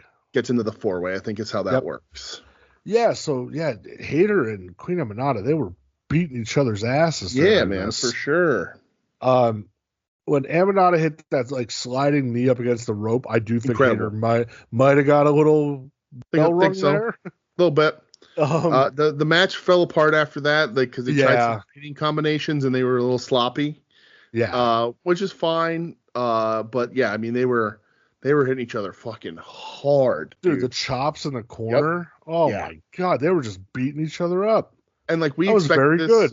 We were waiting for a big time Hayter match. And this has been since her return. This was one of her best. I think it's been her best since she's been back. And like Aminata just always impresses, man. Like just a real young star there. So I hope that they like legit find something to do with her. Yeah, I hope so too. I really hope so. Yep. So after this, there's a little sit down with Mina Shirakawa and Renee. It was a pre-tape talking about, how she knew Mariah was going to do this eventually. Yep. Look what she did to Toni Storm. I knew it was coming for me. And it comes for her in this promo. All right. hell of an ambush, brother. Oh baby. Gets that bottle that didn't hit at the pape. That it hit. That Mina kicked out of the hands. Yep. Not here. No. She takes that to the back of the skull. Yeah. Wow. Yeah. And I think in 2 weeks it's her and Mina. It's Mariah and Mina for the title on the Winter is Coming special. Winter is Coming. Yeah. And at the end, Mariah says like, "I want Mina." So. Well. I mean, let's go. Let's do it. Yeah. I hope they just beat each other up real bad. Even Michelle was sitting on the couch while this was happening, and she was like, "Wow, Mina's really working on her English. She sounds good." And I was like, "Yeah." So they're giving these, international talent the opportunity to perform and speak and cut promos, even though English isn't their first language. It's nice. I think she has a college degree in English. She probably. I think that's true. Yeah. But she's very clear. Like she's improving. Like it's really cool. It's great that sort of AEW doesn't shy away from that and lets Mina cut a promo, because if you remember sort of when Sheeta started, there was a lot of hesitation on Sheeta's part. Sure, yeah. Go out there and while she knew English, she knew it wouldn't be as clear. It is a difficult, English to sort of those Asian languages. We have letters that don't exist to them, and so there's some hesitation from the performers to like avoid embarrassment and messing things up. Sure. And so it's just nice to see that and it's across all of wrestling. I think WWE's a little more hesitant to do that sort of thing. Not they don't stop them from doing it, but they're a little more hesitant to sort of just let them go and do what they're supposed to do. But WWE also had that really great promo that in Wilkes-Barre when it was just Asuka and was it Io just yelling at each other? Yeah, that was awesome. Which was really great. But yeah, Mina's a great addition. Like what a year, what a global breakout for Mina is really, it's really fun to see. Big fan. Yeah, I agree, dude. All around. I was worried when she fell out of that chair that there was going to be an issue. Well, thankfully it was a pre-tape. Yes. Yeah. This leads to the main event, another Continental Classic match. Brody King versus Darby Allin. I loved this. This is the third time, right? Yeah. And I like that they show the history of them too. Absolutely. I think it might have been, so I was like, oh, this is good. We're actually showing history. Yeah. I liked right at the beginning, you could tell Brody was like, why are you in here? Yeah. Like showing that side of, because they've never shown that side of like, I don't want to say mercy, but like mercy from House of Black. They've shown respect, right? But kind of to be like, dude, what? Like, why are you doing this? Brody even says it to the referee at one point. He does. He goes, why is he even in here? Yeah. Yep. And you can tell like they shake hands at the beginning, and Brody's giving him the look like, dude, I don't want to do this. Right. And finally, Darby paintbrushes him a bit, and Brody wakes up and goes, okay, well, you have to die now. They are one of AEW's best combinations across the ring from each other. I love it. I have nothing but praise for Brody King. That makes me so happy to hear that. He does a cannonball in this match and takes out the commentary team. There's no commentary for like 3 minutes. The whole feed. Yeah. Nothing but praise for that dude. Like he just fucking delivers. Every time I see him, I'm itching for a singles run. We've said this before. Like I like Malachi, I like Buddy, I like them all together. We're getting Julia back eventually. Like all that's super cool. But that Buddy's going to want to go, if the opportunity's there, he's going to want to go to WWE with Rhea. It's just what it is. No fault, no blame. I think he signed an extension, though. Okay, yeah, and that's wherever he ends up, that's great. And Malachi's constantly retiring, as we all know, because we're on the internet. That's what the internet tells you. That's what the internet says. But, like, Brody is a singles guy. Like, I want him, like... He's AEW's Vader. Boy, that's all I wish. That's where I want him to be. Obviously, Yeah. like Vader is an all-timer. Same thing with like Sid, all-timer. But like, Sure. they need a dominant guy, and nobody, not too many dudes have that presence like he does. They wanted Wardlow to be that guy, and it's just never gonna be. Well, it was never there. I agree with that. And they have some other guys that they've screwed around a little bit. Will Hobbs is a big Haas dude that should be doing a lot more than he is in this company. And hopefully, he's back now, so we'll see they course correct. But like Hobbs got jerked around a lot and some losses he shouldn't have been taking. Yeah. But like Brody has that believability. He's one of the coolest looking dudes on that roster. Like he's just intimidating as fuck. Like he doesn't need to do a ton of shit in that ring. He's just over, and the stuff that he does is really good. Yeah, it's helpful that he's paired up with Darby because Darby will bump like fucking crazy for everybody. Of course. But like that is a dude that I want to see be their champion and not have a match over 8 minutes. Like just anybody who steps in front of him gets fucking crushed. Yep. Deal with it. And I don't know that can exist in a work rate company like AEW is.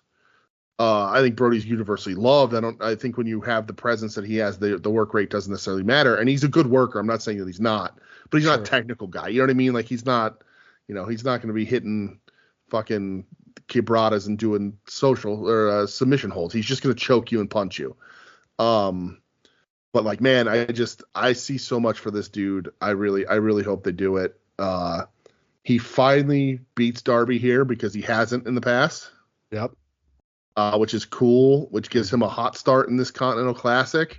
Beats him with the Gonzo bomb, baby. With the Gonzo bomb. Brody, it was down to he was down to the wire last year. Yeah, and then Garcia beat him in that last match to eliminate him. Right. So, you know what? And that's a good point. I didn't think about this when I was filling out my bracket, but like, because they're doing like the runner-ups versus they could end up being that in some way, but they're not opposite blocks though. So Brody would have to win his block and Garcia would have to be a runner-up or vice versa. And I don't think that's happening. I have Brody being a runner-up in mind, but excuse me. Yeah, I just love this dude. I love these matchups. I love this dude. Darby's beat up storyline and in real life wise, so the losses are fine. And nobody, I mean this with all my chest, like there's nobody in this company that should feel bad for losing to Brody King. No, never. And I just think that's the way it is. I think he's like one of the most legit Haas guys they have. Yeah. So Brody's the man. And I love the post match. He leaves the ring, and you see Claudio sneaking in with a chair to go after Darby. Loved this. Yeah, and you see Brody get back into the ring and puts a chain around his fist and stands like over Darby to protect him, to be like, okay, like you want to go, let's go. Yep. And Claudio wanted none of it. Right, even with a chair, like none of it. And that's the thing. The House of Black are sort of tweeners. We don't really know where they're going. Yeah. They're loved. They get cheered. Julia Hart coming back, that's going to be a big deal because Julia was on a good run. Yep. Before she got hurt, and her and Brody were a cool pairing. So yeah, like I like this, like sort of like the respect, like you said before, and like we also know in real life they're friends. Yeah. And you and I have talked about it, how like they would make a really cool tag team together, Darby and Brody. Yep. I'd love it. I think that would be incredible, but I just like this. I like this, like, you're not fucking with this dude. Like, know, like I'm not going to beef with you guys as a whole, but you're not fucking with my guys. Yeah, like that. Exactly. Or not even my guys, but like, you're not going to fuck with the already beat up. Yeah.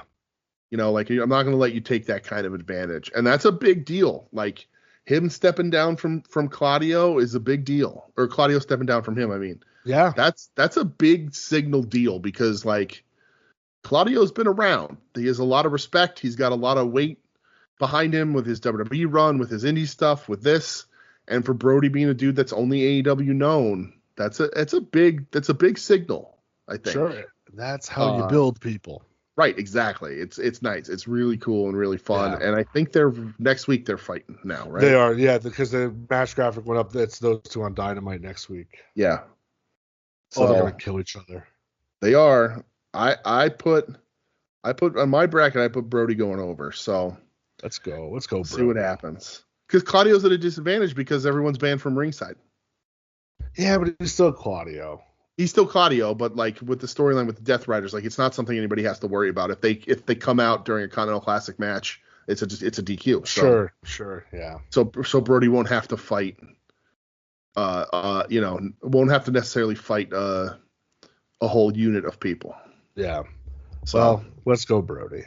I dug this Dynamite. I'm excited for Continental Classic, dude. Man. Continental Classic. I love it. Yep. So I'm locked into AEW fully right now. And it's going to be a month of matches. Yeah, which is great. It's going to dominate the television. Yep. It does. And we talked about this last year. We talked about like the G1 to a lesser extent, but like this is built-in easy storytelling. You know, you don't have to. There's no like, oh, well, why are they fighting or any of that sort of stuff.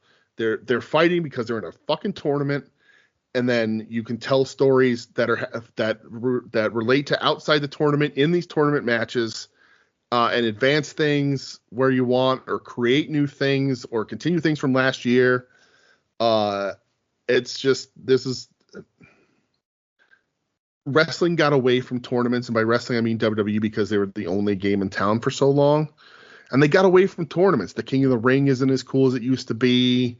You know, like, it's so refreshing to have a cool tournament back and to have a round robin tournament, which is not a thing that's really been done in a major company on television in the United States. It's just so cool to see. Yeah, you could have the tournaments for us and then the stinky doo-doo MJF storylines for everybody else. I mean, we skip right over that because don't fucking matter to me. That sucks. That stinks out loud, dude. Yep, it's real bad. So that stinks out loud. They've completely phased out the Serena Deeb, Britt Baker stuff. Yep, because Britt Baker openly buried it. Buried it while it was fucking happening. Yep. Like, there's no way she was told to bury it like that on live fucking TV. Like, so that's fucking toast. Maybe not, but like, but it looks to be toast. So yeah. Yep. Really, really crazy. But yeah. Well, that's it for America. That is it. And anything else you want to say about American wrestling? Because you're not going to be here next week to talk about it. No, I'm not. I'm going to try to watch some stuff while I'm like in my room on the cruise. Yeah, listen. Late at night. So voicemails are a thing. I'll happily play anything you want me to play. You send me something from a boat. Yeah, I'll send you. Maybe I'll send you a little something. We'll see how it goes. Well, we'll see what's it all depends on how it shakes out for you in international waters. Yes, I have my internet package, so so we'll see how it goes. But we are gonna go. Do we have a question, or are we just gonna go? We do have a question. Yeah, there's one, but I figure we'll just go to Japan because it's quick. All right, let's go. Let's go to Japan.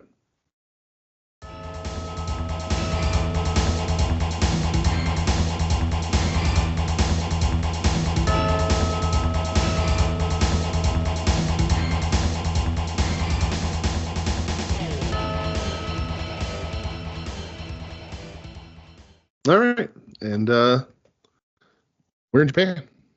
That's right. Do you want to talk about your stuff first? Yeah, I guess so. Let me shoot. Because I watched a match. All right, let me shoot I gotta shoot a text message really quick before something gets snatched up.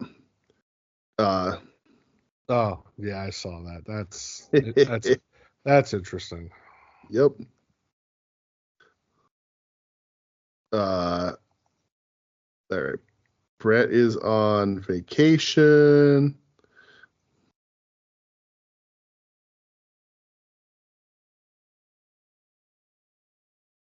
All right. Sorry. Dead air. All right. So let's see. Japan. So I'll start with Noah because I hate myself and I watched Noah. I think this was a Magic Monday show. Noah did a weird thing and announced purposefully that they were bringing in Brian Kendrick. Mm-hmm. And so for this Magic Monday, it is Brian Kendrick versus GHC champion Kaito Kiyomiya. I don't know what Nasawa is smoking, snorting, shooting. Who knows, man? I did get to explain to Michelle who Leonardo Spanky was because of this. Boy. But people talked about this like it's the worst match of the year, and that's not possibly true. Effie's a wrestler. But so is Bully Ray. Exactly. Oh yeah, the worst match of the year is him versus that fucking tables match with the Maharaja. So Brian Kendrick looks like Methy Jesus. He's just real thin and haggard. And I forget the things that he said on the internet that he shouldn't have said all the years ago, but you know, whatever conspiracy theory he was going down at the time. Oh, it's a bad one. Yeah, I don't remember, but he stinks. But here's my problem, Brett. So Kiyomiya wins with a shitty Shining Wizard. It goes a little longer than it should have. I don't have the time, but longer than it should have. But Brett, I'm gonna ask you something. I want you to take a guess. Oh, boy. The one thing I need to tell you that happens in this match. Brian Kendrick does a move in this match to Kaito Kiyomiya in a Noah ring. Do you have a guess as to what move that is? That is not a signature Brian Kendrick move because he does do the sliced bread.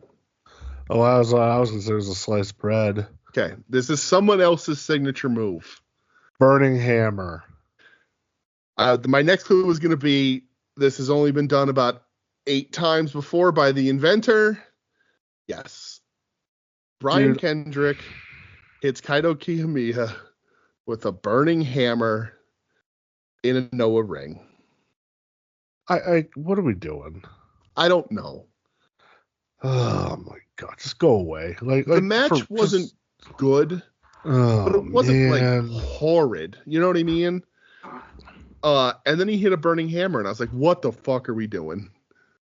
What's this thing?" Like, you should know better. Oh my god, just stop. Go away, Brian Kendrick. No thanks. Yeah, like just insane to me, and that's the only thing to talk about. He did a fucking burning hammer in a Noah ring. It blows my fucking mind. But that's it. We can get beyond that. To the thing that you watched. Well, I watched 2 matches from this, but we'll talk about it really quick. I don't really have anything to talk about. World Tag League from New Japan. I watched 2 matches from night 5. The first match I watched because it's me was Oiwa and Zack Sabre Jr. versus Funky Sauce, Alex Zane and Taguchi. It was good, man. Again, a lot of fun. I think Taguchi and Alex Zane finally won a match like this morning, like their first win in the tournament. Oh boy! And they're juniors, you know. Everybody else isn't really necessarily juniors. But this is fun. Sabre works so good with like weird styles of people. Sure. So he does get the Taguchi up in the corner with his ass out, and Sabre does get run into it a bunch of times. But yeah, it's just a fun match. Taguchi is just so funny on all these things. And him versus Zack Sabre Jr. I really wanted to see. So that's really it. It was a good matchup too. Like it wasn't just bullshit funny stuff. Like this was actually a pretty high quality, like, you know, like 3.5, 4-star, like fun tag match. Mm-hmm.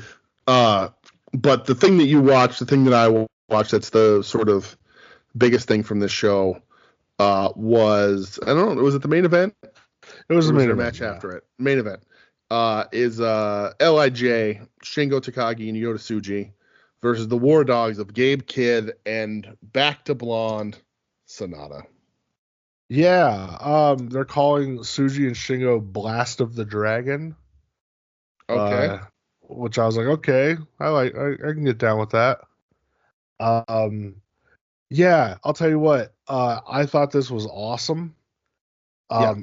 Gabe Kidd is so good. Dude, he's killing it. He's crazy talented. I forget who's beating up in the crowd, and he gets to the camera and says, fuck you AEW pussies, Matt Caster, suck my dick. Yep. Thumbs up, pal. I'll tell you what, anytime him and like Suji are in the ring together, yeah. Like, I could see this feud lasting for another 5 to 6 years. Yeah, definitely. They have great chemistry. Shingo is just being Shingo. Sonata looked bad. Yeah. He looked bad. Now he's like wrestling in a cutoff t-shirt. So, and I'm like, dude, you look bad.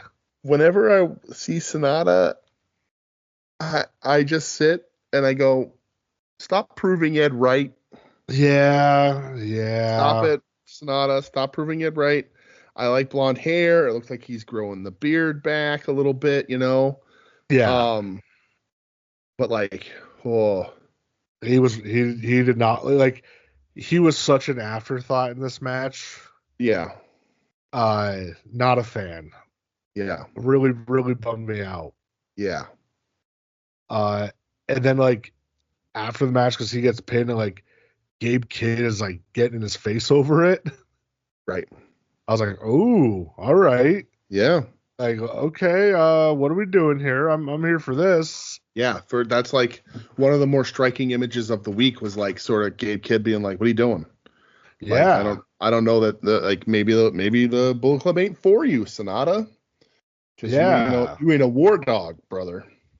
Yeah, or maybe it's gonna be one of those things where Gabe starts questioning Finley and Gabe gets jumped out and then becomes an absolute superstar. Who knows? I mean, we've said this since this new era of Bullet Club started. That Gabe Kidd is the more believable leader. Oh, 100%. And he's only grown into that position more. I think if you have him take over the Bullet Club, I think that makes this version of Bullet Club immediately better. Yeah. And to do that, I think he has to absolutely destroy Finley. And I just don't know that Gato's willing to do that.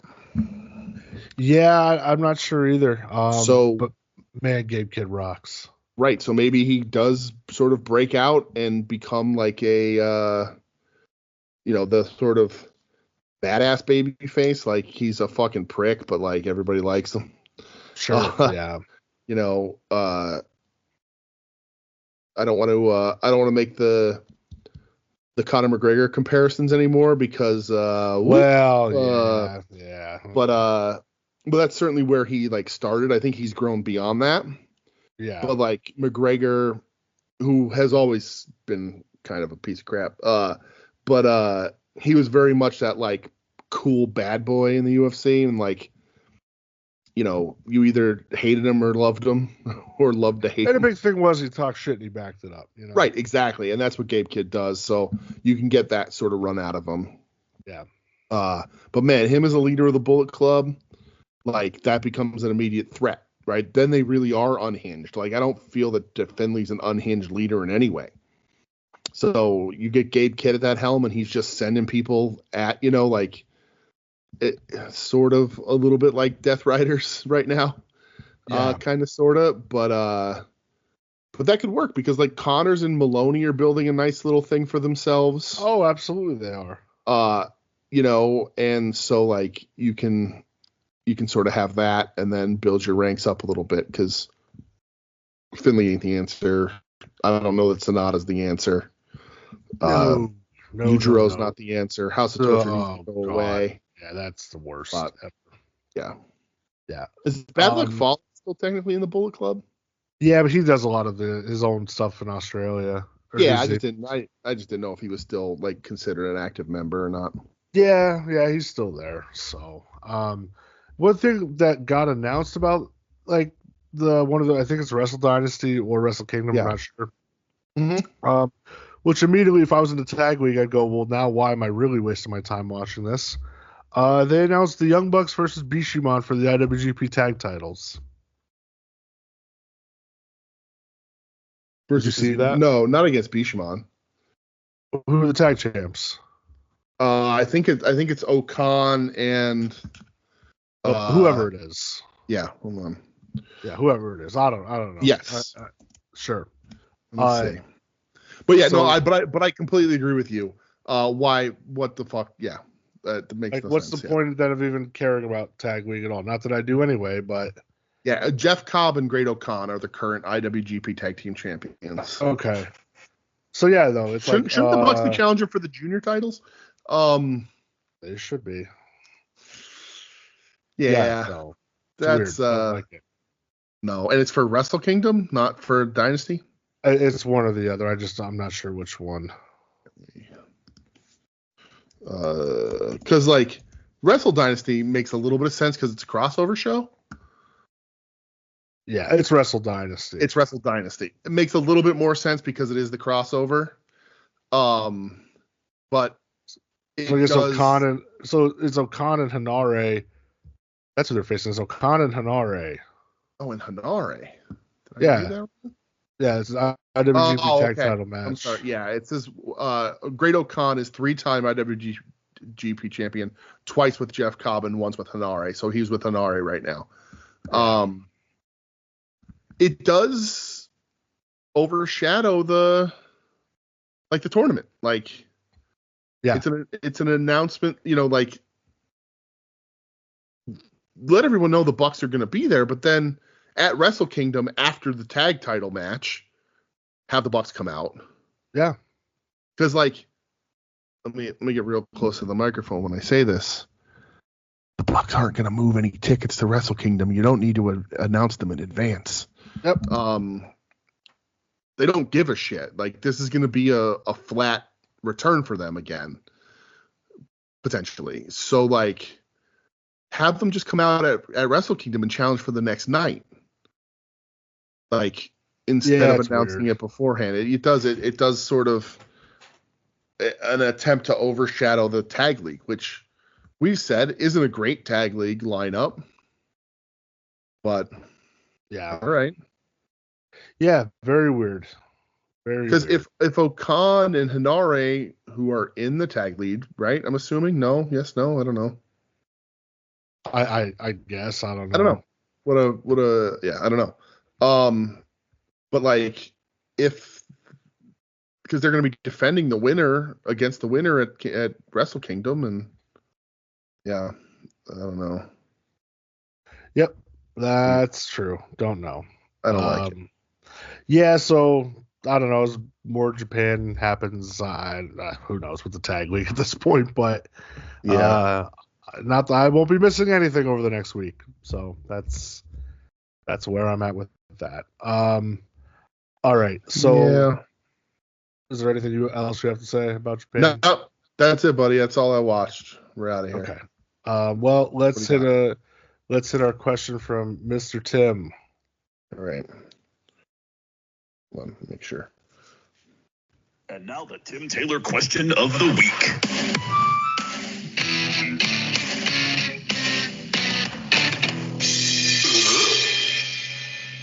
All right, Tim.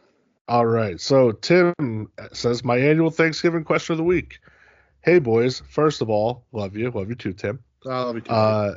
Second for all, as is tradition, what inside and outside of the world of wrestling are you most thankful for this year? Let's have some PME for the holidays. I don't know if he meant PMA and not Philly Marino experience, but that's okay. Brett, enjoy your vacation. DJ, don't drown in the snow on the compound. It's mostly melted. So let's see. Thankful for inside of wrestling. I'm thankful for. Oh, go ahead. Oh no, you go ahead. If you got it, go ahead. Nope. Go ahead. I'm thankful for all the opportunities we got to see live wrestling this year. Yeah, that was definitely going to be on my list. We had Yeah. a big wrestling year, especially with Mania being in Philly. Yep. We got to go to a lot of cool stuff. Lots of cool shit. And then been on this run of AEW right now, which was so much fun. Mm-hmm. Yeah, I don't know, man. I'm just thankful that like wrestling hasn't like I'm not burnt out on it at all. Yeah. Because I do fear that sometimes, but I'm just not. I'm thankful there's still like enough current day stuff that keeps me interested. Yeah. I guess I'm thankful that like my nephews got into wrestling this year too. Yeah, that's cool, dude. That kind of helped me as well. Like again, watching WWE, like it's just not for me really. But Right. watching it with them, like okay, I get it. Yeah, I don't know, just thankful for like cool wrestling still, like, and not being browbeaten like over it. I just like it's not waning. My love for it is not waning even a little bit. Yeah. Good. Let's see. What am I thankful for outside of wrestling? Obviously my friends. Aww, Always thankful for all my pals. Right. I'm not sick or anything. So health, Mm-hmm. always thankful for health. Thankful to be able to have friendships with people that you can have real conversations with. Okay. And not, just like fake ass like small talk, which I like. Yeah. Hey, it's okay that happens, but like, I'm thankful like I could sit in a room with you and Michelle, and we just look at our phones for 35 minutes, and we're content with that. Yeah. Without even saying a word, But then it's also like you'd have real legit talks. So I'm a big fan of that. Yeah, I don't know. Thankful like my job's cool. Thankful that I don't know, music's still cool. I mean, hardcore is what it is at this point in the world, but I still love it. So it's just one thing that like I'll never get sick of. Like seeing Knocked Loose on Jimmy Kimmel last night, kind of insane. Yeah, pretty crazy, right? like to really think about it, like, oh, this is nuts. Right. They've come a long way from Bart and Irby's. Hey, that's true. Even that's insane to me. Yeah, I mean, I don't know. That's where I'm at. What about you? Yeah, I mean the same. There's a lot of uncertainty in the world going forward past these holidays, so I'm trying to make the most of it.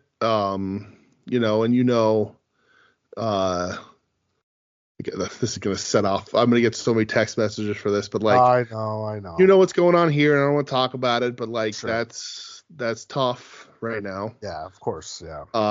And so it is a little difficult to find that kind of thing that Tim is asking right now. Sure. It's not that they're not there. Obviously, my health, we have, great friends, cool stuff, all that kind of shit. I'm very excited. I get to go 50 Cent back issue bin diving on Friday. I am a little jealous of that. That's a happy place for me. That's, one of my favorite things in the world to do. But yeah, we're happy, we're healthy, we're no longer covered in snow, so I'm just everything is pretty good, so that's just thankful for all that kind of stuff. It's fun, sort of like hanging out with my niece for the holidays a little bit. She's been over because we've been doing prep work and all that, and she's becoming very funny, so that's a lot of fun to sort of see. And sort of do that kind of stuff. I got her hooked on sour candy, which is funny. Which then subsequently got all of her friends hooked on sour candy. You're buy yourself some sour belts; they're delicious. But yeah, that's just where I'm at. Same thing as you said, and it's just like I said, I'm gonna get a ton of text messages. Everything's okay. Yes. If you text me, it's gonna be underwhelming to most of you probably, but These last couple of days having a bit of a harder time. Everyone is okay. Everyone is okay. But but that being said, it doesn't mean that I'm, life is still really pretty goddamn good. So thankful for all that. And it is, man. And that's where we're at, So yeah, that's exactly where we're at. Yeah. Did you buy anything this week? So I did. I went to Ollie's because Adam tipped everybody off, and I got myself my Elvis Modoc and the Captain from Next Wave. Good. And it's incredible. The packaging is. I almost want to go buy another one just to keep one in the packaging because it's so cool. It comes in a giant box that looks like an equipment case. That's awesome. For like a a band or whatever, and they're both in there. And like the inside of the box is really well designed. Like it's super cool. They didn't give me the extra 25% off. I showed them the Facebook post, but Ollie said they didn't know what was going on, so they didn't do that. I still got it for a great price, but like come on, Ollie's. I was doing other things where I would have pushed a little harder, but sure. But so that's super cool, and I did, like I said, I bought something that I said this in the car ride that you can't know about. We talked about that on the podcast already, I think. You scum. But and I did in my travels stop into a Walmart, the Walmart in Pittston to be exact. I did not buy them.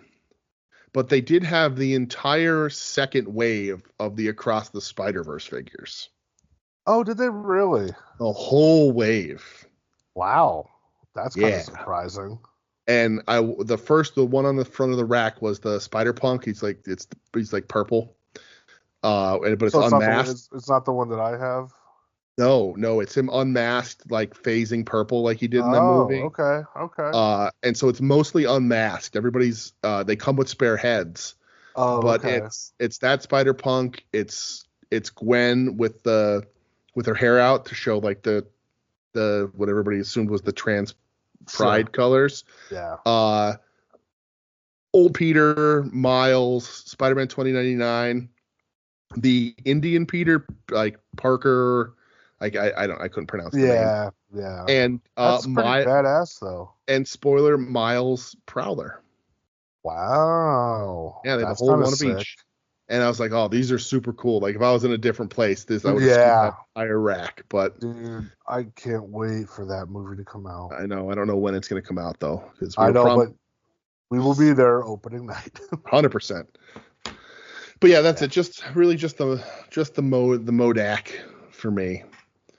So. Yeah. Only thing I got was because you sent me that the sale was live on Mattel Collection.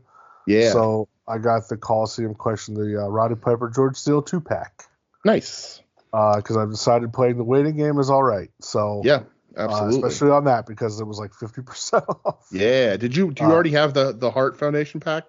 I do. Yeah. Oh, that one I bought immediately because I was like, I need this. That's not on quite as good of a sale, but no. But God, it's amazing. But yeah, like I wanted that Roddy real bad. Yeah. Well, and also it's like old school Roddy. Yeah, it's cool for sure, and it's a good price because it's the price of a single Ultimate. So exactly. The George Steele is bonus, whatever. Yeah. The ringside sale. I don't know if you looked. The Three Faces of Foley is $45. I'll wait until they're gonna keep knocking it down. I think so too. This is the first. They have some good sales on there. I'll wait it out. The Desperado is down to 30, I think, or 40. Oh, that's a good price. But I think they'll knock a couple more bucks off even. So yeah, wait it out. You'll be all right. I'll wait that out. Yeah. Just gotta wait it out. So it's out there. It's buying season. It sure is. 'Tis the season. So. Well, with that said, I mean, that's all that I have. Yeah, let's get out of here. We started the show before we recorded. I was like, yeah, if it's short, it's short. It never is. We like talking to each other. Sure do. But thanks for listening, everybody. Enjoy your holiday. If you've listened to this after your holiday, I hope it was a good one. But hug your family, kiss your homies. Yeah, so you can find us online at We Need Wrestling on all social media, including Blue Sky. You got a YouTube page, all that. You can email the show at WeNeedWrestling@gmail.com. You can find the show at WeNeedWrestling.com. All the podcast providers, I think, a couple people posting that we're their number one podcast already for Podchaser or whatever, so that's really cool. Thank you to is it Adam and Silverthorne, I think. Yes. So that's cool to see. That always puts a smile on my face. We're proud members of the Soon to Be Named Network at STBN Network on Twitter and wherever else. Soon to Be Named Network.tumblr.com. You'll find all the shows there. Tim, who's sending the questions every week on Final Wrestling Place with him and Marcus. Check them out. Check out At Odds with Wrestling with Joe and Adam. Check out Longbox Heroes and Longbox Heroes After Dark with Joe and Todd. Listen to last week's episodes where we did the road trip. And then you can hear, if you listen, they're recording tomorrow on Thanksgiving, but you'll hear their recap of the pay-per-view. So you can hear their perspective from like 2 seats down from us. I think that's everybody, right? I think I hit everything. Yeah, I'll give a little plug for myself, which I hate doing. Right, you did a podcast, correct? Yeah, so Final Wrestling Place, they have a bonus episode coming out on Thanksgiving. Myself, Tim, and Marcus, and since they said it on the show, I could say it now. We did like a draft concept episode. Mm-hmm. It's like nothing serious at all, Yeah. So I hope people enjoy it. I think it's a fun topic. Yeah. And I hope people talk about it and give us like what their top 5 of what the subject is. I don't want to spoil it because they didn't. So it was a lot of fun doing that. But all right, well, I'm excited to listen, especially because apparently I'm not invited to these things. So boy. But listen. Here's the thing. It's fine. I'm excited to listen to you do a podcast. I like, it's cool because like I don't listen back to this, and I like hearing, I like having conversations with you and all that sort of stuff.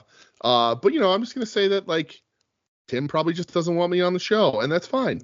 Oh, it's Thanksgiving. Don't do that. It is Thanksgiving. In fact, it's a Thanksgiving special. So listen to that. No.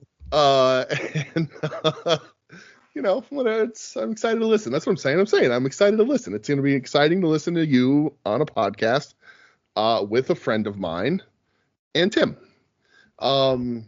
Tim, don't take this to heart. No, I'm excited. I'm excited to listen. It's fine. I wouldn't want to invite me on a podcast either. Jesus. Well, yes, as you already said, happy Thanksgiving to everybody. Enjoy it. I hope everybody enjoys the time off, gets to spend it with the family, gets to eat some good food, and whatever DJ does next week, I'm sure will be killer. I'll figure it out before next week. That's for sure.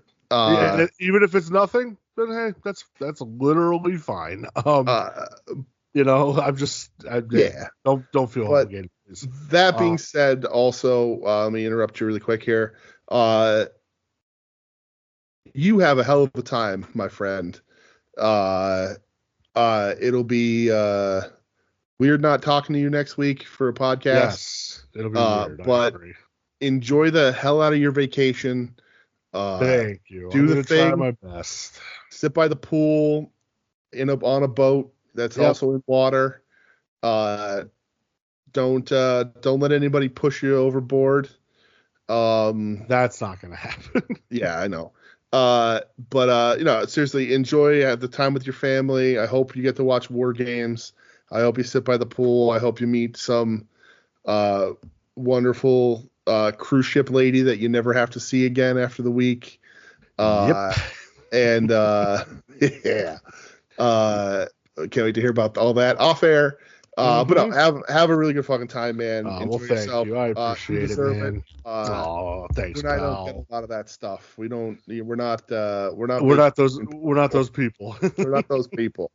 Yeah. So you got to make them count when we do get to do them. So yeah, it feels weird. Have a good fucking time. It feels weird doing it, but I have to keep telling myself like, hey, you deserve it, pal. Absolutely.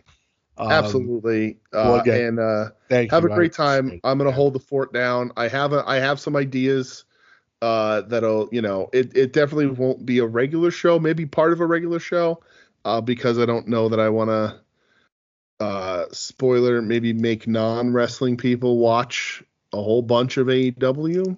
Ooh, okay. But the gears are turning, and I have a couple of ideas that will at least make a show that you'll be excited to listen to when you get back. So good. Well, I can't wait. I'm very excited. Again, happy Thanksgiving, everybody. Yes. Enjoy it. And to finish this out, I am just thankful that I ain't Ricky Rude. You're listening to the soon-to-be-named network, the Lamborghini of podcast networks. Knock it off, nerds!